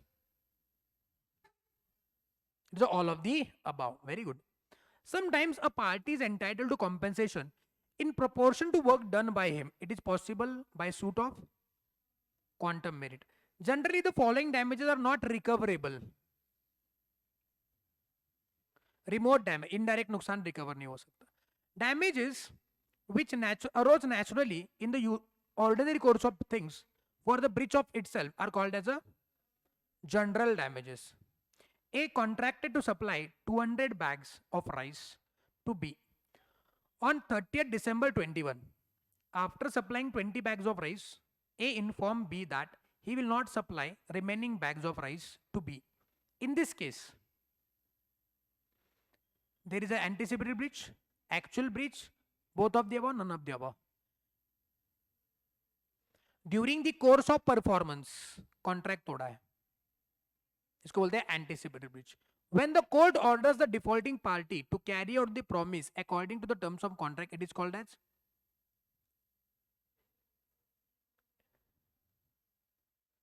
the court ordered defaulting party to carry out the promise. Court बोल रहा है इसको perform करने का. Injection बोलते हैं ना उसको, इंजेक्शन. अरे अनुष्का भाभी को बोल दिया नहीं उसके साथ कॉन्ट्रैक्ट परफॉर्म मत करो, उसके मूवी में काम मत करो, बोला नहीं बोला, इंजंक्शन ऑर्डर है. Quantum merit means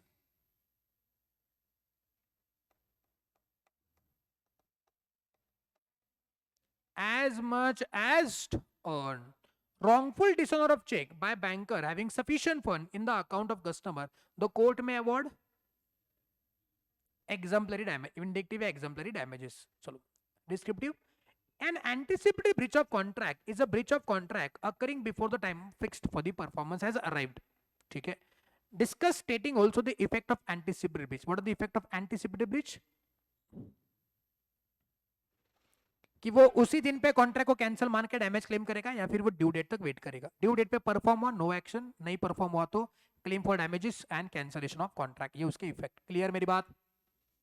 Liquidated damages is a genuine pre-estimate of compensation for damages for certain anticipated breach of contract. Whereas penalty on the other hand is an extravagant amount stipulated and is clearly unconscionable and has no comparison to the loss suffered by the parties explain. Same बात है.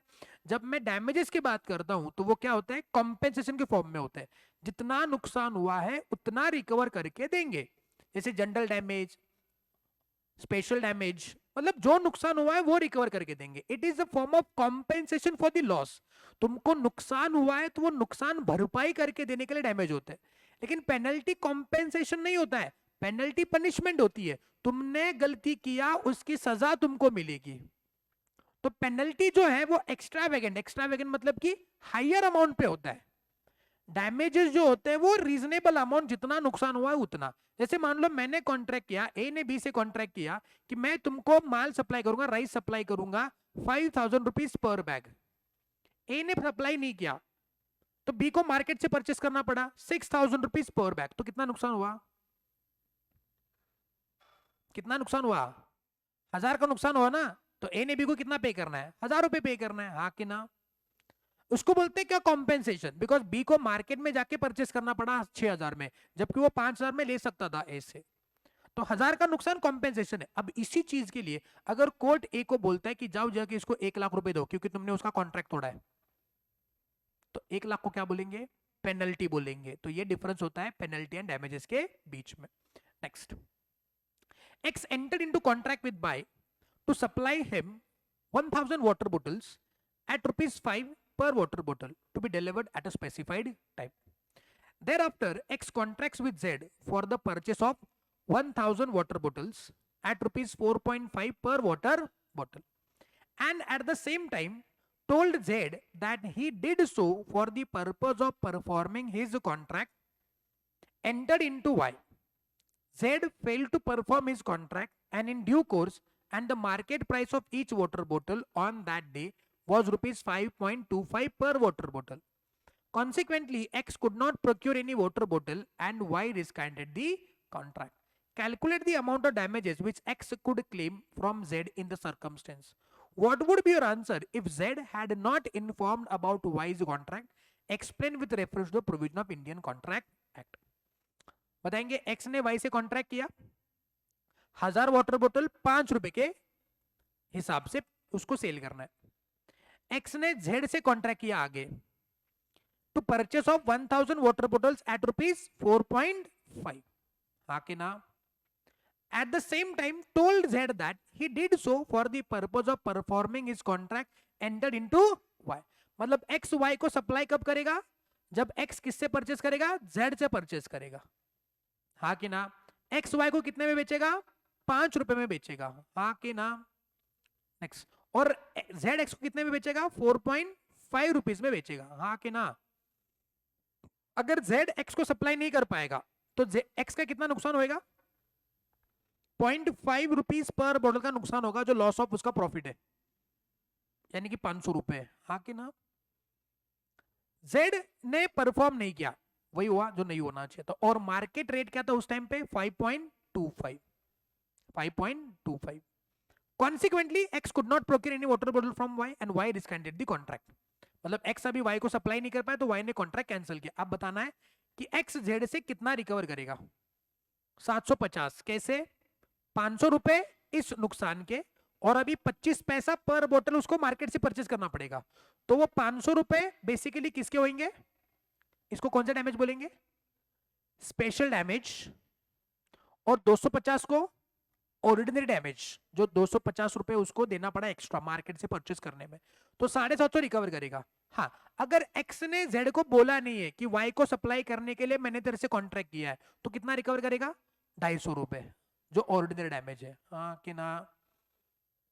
Online students, अगर आपको इसमें doubt है तो comment करके बताना कि डाउट है, मेरे को एक्सप्लेन करूंगा, लेकिन एकदम सिंपल एग्जांपल है।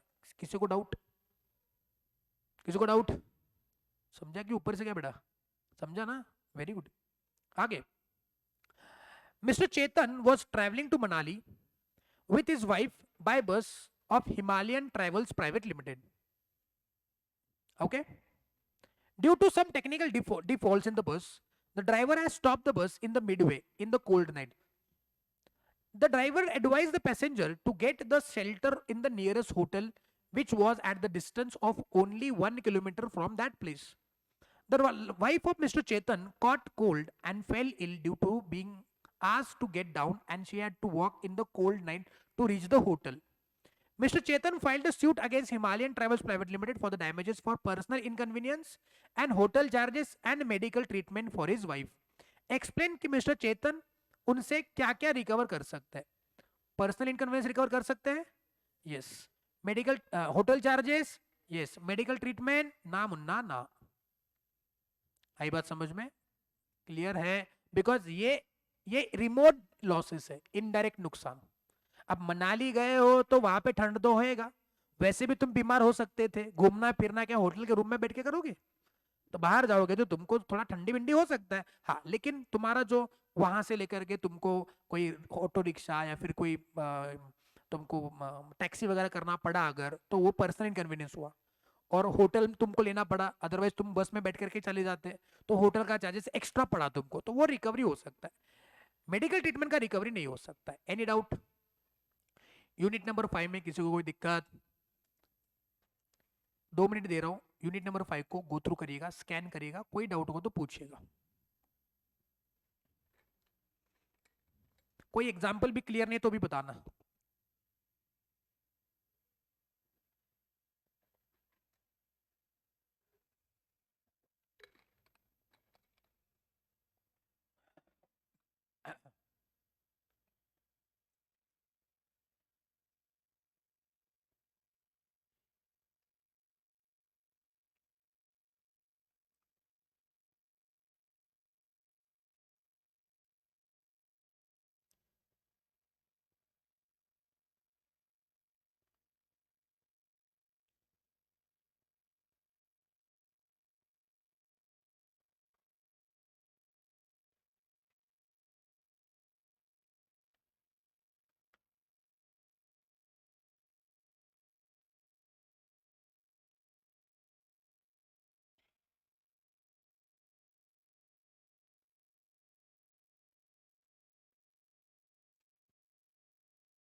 विजिट होगा बच्चों, आगे बढ़ सकते हैं। यूनिट नंबर 5 में कोई दिक्कत नहीं है, कोई भी क्वेश्चन है तो लिख सकते हो आप।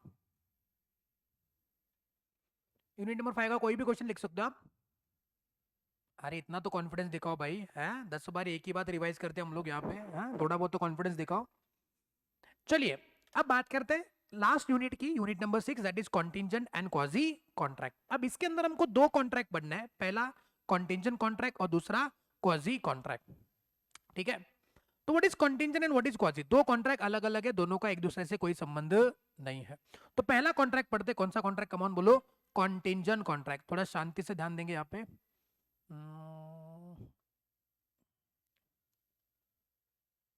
What is contingent contract?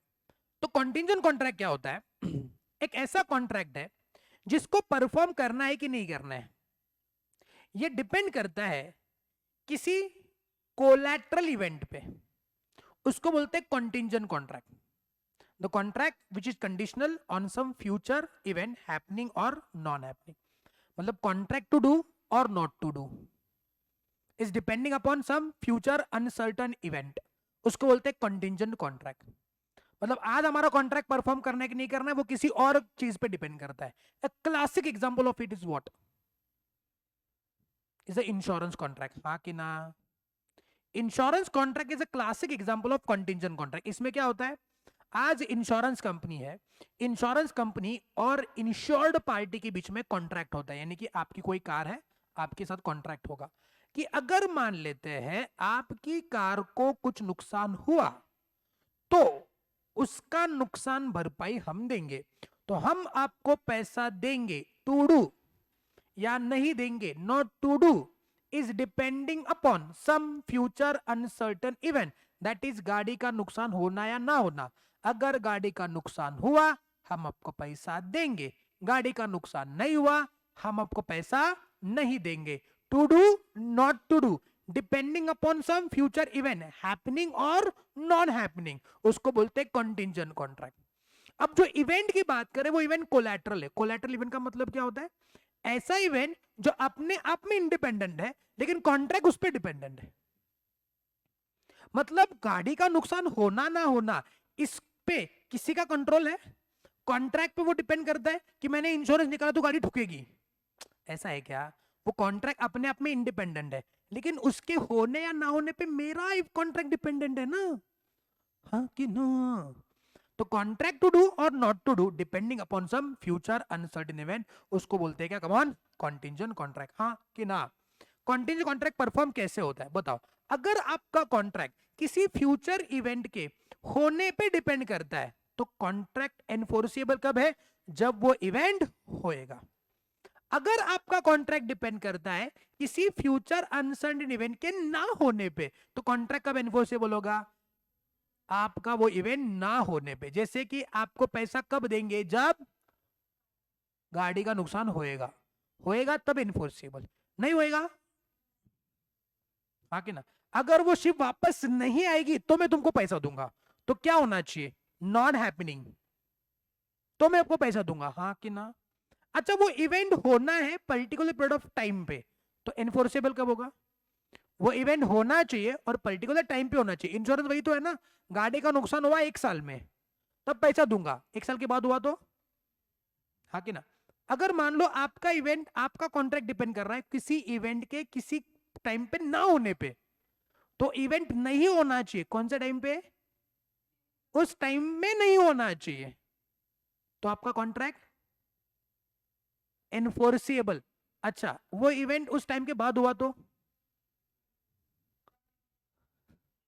Enforceable. बेटा हमारी चर्चा हुई थी, आपने डाउट पूछा था, बिकॉज वो इवेंट उस टाइम पे नहीं हुआ ना, उसके बाद हुआ। ओ बेटा जी एनफोर्सेबल, डाउट पूछते हो और फिर भूल जाते हो, कैसा चलेगा? चलिए आगे बढ़े, अब बात करते हैं इस कॉन्टिंजेंट को, यहां से डिस्कस करते हैं। तो कॉन्टिंजेंट कॉन्ट्रैक्ट का मतलब क्या होता है? कॉन्ट्रैक्ट टू डू और not to do some event which is collateral to such contract does or does not happen. Example insurance, indemnity, ये छोड़ दो, इंश्योरेंस कॉन्ट्रैक्ट याद रखो।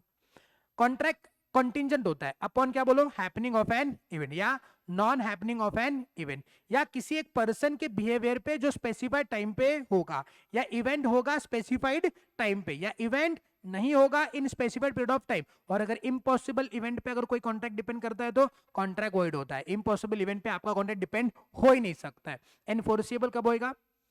इवेंट होने पे डिपेंड कर रहा है तो इवेंट होना चाहिए, इवेंट नहीं होने पे डिपेंड कर रहा है तो इवेंट होना नहीं चाहिए, या फिर वो इम्पॉसिबल होना चाहिए। किसी लिविंग पर्सन के कंडक्ट पे डिपेंड कर रहा है तो वो लिविंग पर्सन ने स्पेसिफाइड मैनर में एक्ट करना है तो फिर वो इवेंट कॉन्ट्रैक्ट क्या होगा? एनफोर्सेबल होगा। जैसे अगर मान लो मैंने कॉन्ट्रैक्ट किया, ए ने बी से कॉन्ट्रैक्ट किया कि तू अगर सी से शादी करेगा तो मैं तुमको पैसा दूंगा, सी ने किसी और से शादी किया तो ए और बी का कॉन्ट्रैक्ट एनफोर्सेबल नहीं है, लिविंग पर्सन के कंडक्ट पे, and that person did something which makes impossible to happen that event. याद है क्या? कुछ भी याद नहीं लायक।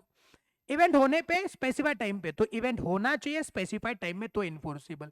इवेंट ना होने पे इन स्पेसिफाइड टाइम पे तो क्या होना चाहिए? इवेंट नहीं होना चाहिए इन स्पेसिफाइड पीरियड ऑफ टाइम, और इवेंट इम्पॉसिबल होना चाहिए बिफोर एक्सपायरी तो वो इन्फोर्सेबल होगा। मतलब वो इवेंट होएगा नहीं ना उस टाइम पे और उसके बाद हुआ तो, हाँ। और अगर मान लो इम्पॉसिबल इवेंट पे आपका डिपेंड कॉन्ट्रैक्ट डिपेंड कर रहा है तो वो क्या होता है? वाइड, बिकॉज इम्पॉसिबल इवेंट पे कोई भी कॉन्ट्रैक्ट डिपेंडेंट ही नहीं हो सकता है। उसके बाद कॉन्ट्रैक्ट वाइड कब होगा? अब उसका बराबर उल्टा आगे याद रखना है आपको। मतलब इवेंट होने पे डिपेंड कर रहा है और इवेंट नहीं हुआ तो वाइड हो जाएगा ना, इवेंट नहीं होने पे डिपेंड कर रहा है और इवेंट हुआ तो वाइड हो गया। तो लाइकवाइज आपको वो याद रखना है, ठीक है? आगे बढ़ सकते हैं बच्चों। इसको क्या बोलते हैं बोलो? आपका कॉन्टिंजेंट कॉन्ट्रैक्ट। फिर आते हैं नेक्स्ट वन, आपका कौन सा कॉन्ट्रैक्ट? Quasi contract. जोर से बोलो, कौन सा contract? Quasi contract, what is quasi contract? Again ये कॉन्ट्रैक्ट होता नहीं है लेकिन कॉन्ट्रैक्ट होता है। क्या बात कर रहे हैं? कई बार बहुत कुछ नहीं होता है लेकिन ऐसा लगता है कि बहुत कुछ है। नहीं, संभालो उसको। होता है, बड़े बड़े क्लास में ऐसी छोटी छोटी बातें होती रहती। सेनोरिटा,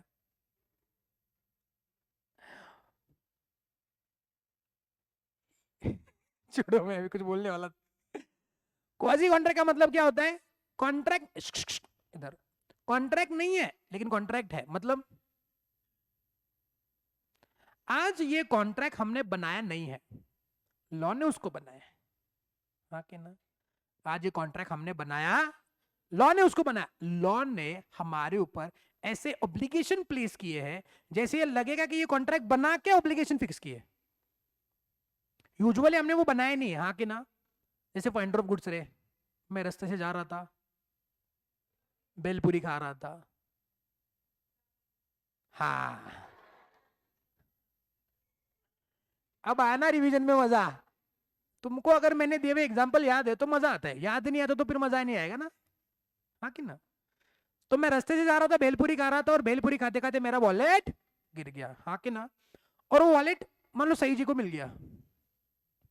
हाँ कि ना? तो बताओ मुझको, what is the response of सही जी? वैसे भी सही जी को चीजें मिल गई ना, वापस नहीं करती वो, वापस नहीं करती वो। हाँ, तो मान लो सही जी को मेरा वॉलेट मिला। वैसे मैं गरीब इंसान हूँ, वॉलेट में मेरे पैसे होते हैं नहीं। हाँ, कार्ड्स होते हैं, कार्ड्स होते हैं, लेकिन कार्ड्स में बैंक में पैसा ही नहीं होता है मेरे। तो मान लो सही जी को वॉलेट मिला, बताएंगे सही जी की रिस्पॉन्सिबिलिटी क्या छे? सही जी की रिस्पॉन्सिबिलिटी क्या है?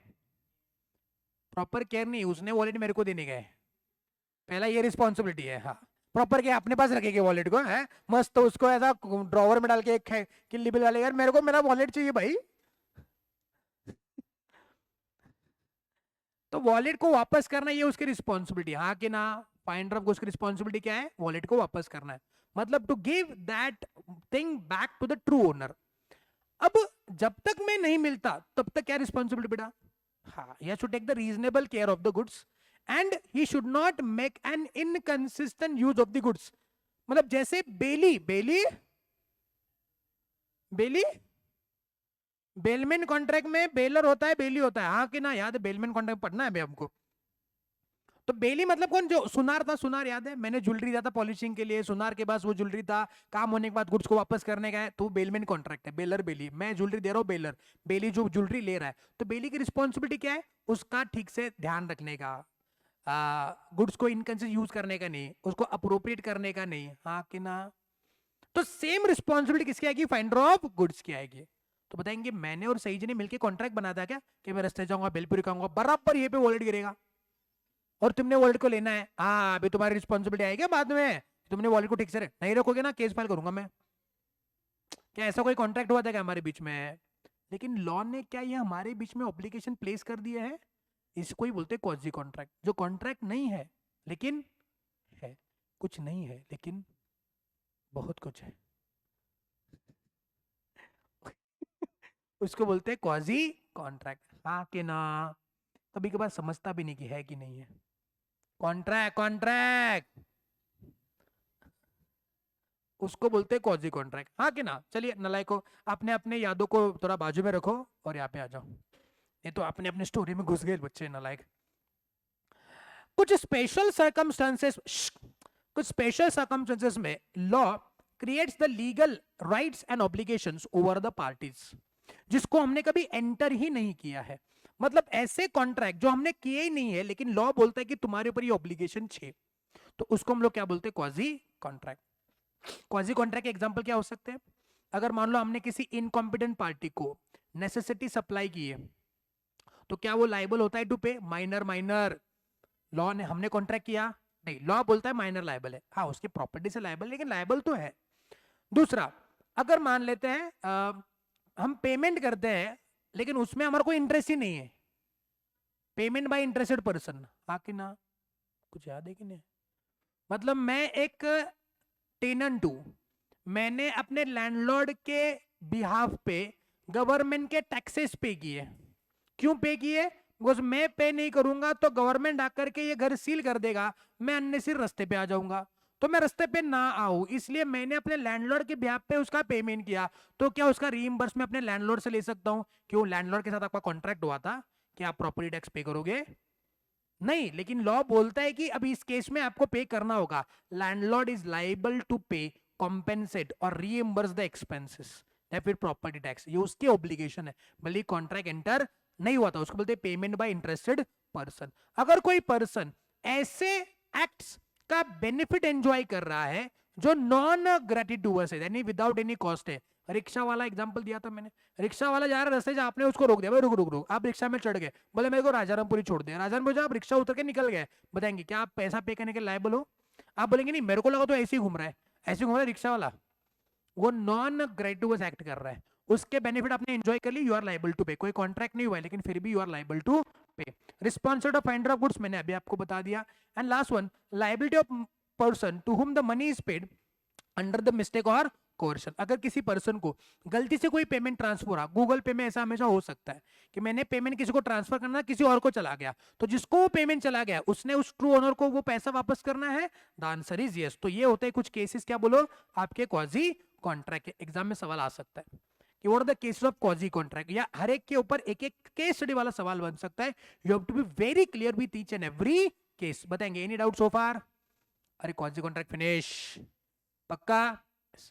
Contingent contract and quasi contract, बस इतना ही इसके अंदर इंपॉर्टेंट पॉइंट है। Any doubt so far? Question discuss करें? सही जी, इजाजत है? इजाजत है क्या? अरे बोलो, करो सर करो, बेशक करो, सवाल के जवाब मेरे को सब आते हैं। A contract is dependent on happening or non-happening of future uncertain event. Is a contingent contract is void, voidable, valid, illegal? The valid one.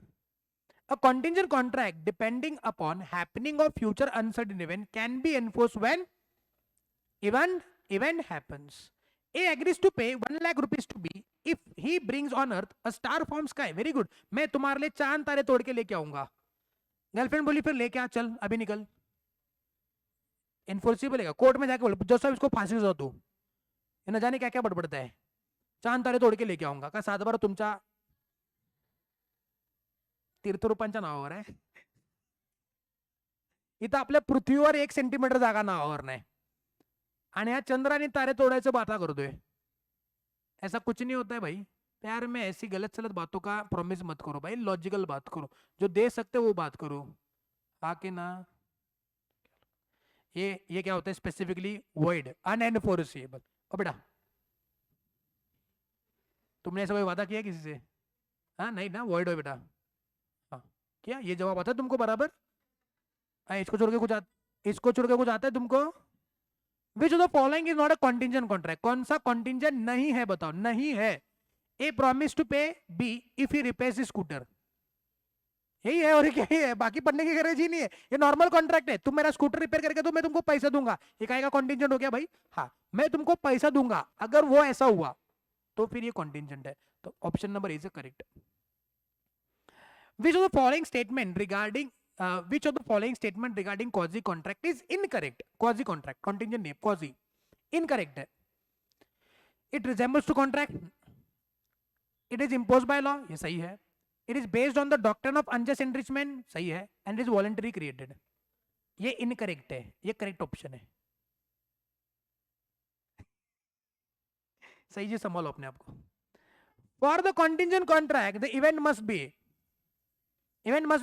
uncertain. Which of the following is not a characteristics of a contingent contract? Characteristics नहीं है contingent का। Performance depend upon future event, event must be uncertain, event must be collateral, and there must be reciprocal promises. There must be, ये सही नहीं है, ये सही है। सही जी, ये सही नहीं है, ये सही है। सही है। Wagering contracts are void. Contract of insurance is a contingent contract, not a wagering. हाँ कि ना? Next, finder of goods should take care of the goods as of a Bailey. A Swiggy man wrongly delivered the food to Mr. Ishan. Ishan took a delivery, ate the food immediately. बहुत भूख लगी होगी उसको. The Swiggy boy returned soon once he got information about wrong delivery. वो वापस आ गया, अरे गलती से तुमको डिलीवर हो गया. Whether Ishan is liable to pay Swiggy man?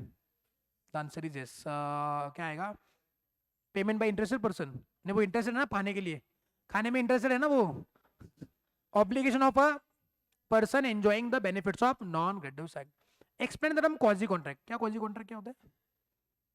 ऐसा कॉन्ट्रैक्ट जो कॉन्ट्रैक्ट नहीं but resembles to contract. Law makes the obligations on the parties, उसको बोलते हैं क्वाजी. कैरेक्टरिस्टिक्स क्या है?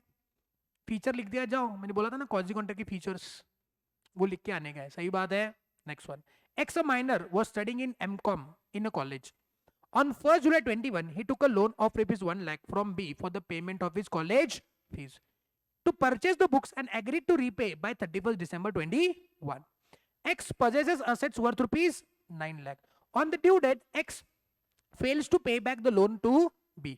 B now wants to recover the loan from X out of his assets. बताएंगे क्या वो रिकवरी कर सकता है?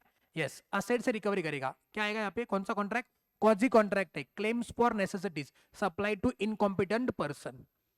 रिकवरी हो सकता है लेकिन कहां से? Only out of the assets. हाँ कि ना? Next one. P left his carriage on D's premises. P left his carriage on D's premises. Landlord of D seized the carriage against the rent due from D. Very good.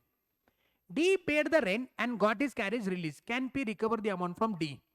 Yes. इसको क्या बोलते हैं? Payment by interested person. Rahul found a smartwatch in a restaurant. He inquired about all the customers present, but the true owner could not be found. He handed over the same to the manager of the restaurant to keep till the true owner is found. After a week, he went back to the restaurant to inquire about the smartwatch. भैया कोई owner आया क्या, नहीं आया क्या, पूछा. Manager ने बोला नहीं नहीं कोई नहीं आया. और फिर उसने क्या बोला? राहुल को बोला कि ठीक है वॉच मुझको वापस करो. बट मैनेजर ने वो वॉच देने से मना किया, सेइंग दैट वो राहुल का है ही नहीं. तो आप मुझको बताएंगे क्या राहुल मैनेजर से वॉच रिकवर कर सकता है? क्यों? क्यों? उसका थोड़ी ना है. फाइंडर ऑफ गुड्स है, उसने गुड्स को फाइंड करने के लिए वॉच को मैनेजर के पास दिया था.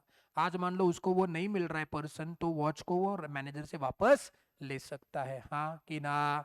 चलिए आगे कोई क्वेश्चन. चलिए तो यहाँ पे डिस्कस हुआ अपना unit number 6. Also any doubt in unit number 6? तो unit number 4, unit number 5, unit number 6 बाकायदा रिवाइज हो चुके हैं. कल शांति से टेस्ट देने का. ठीक है, ओके. चलिए सो रुक जाते आज, मिलते हैं कल. Bye bye, have a nice day. Online students bye bye, have a nice day.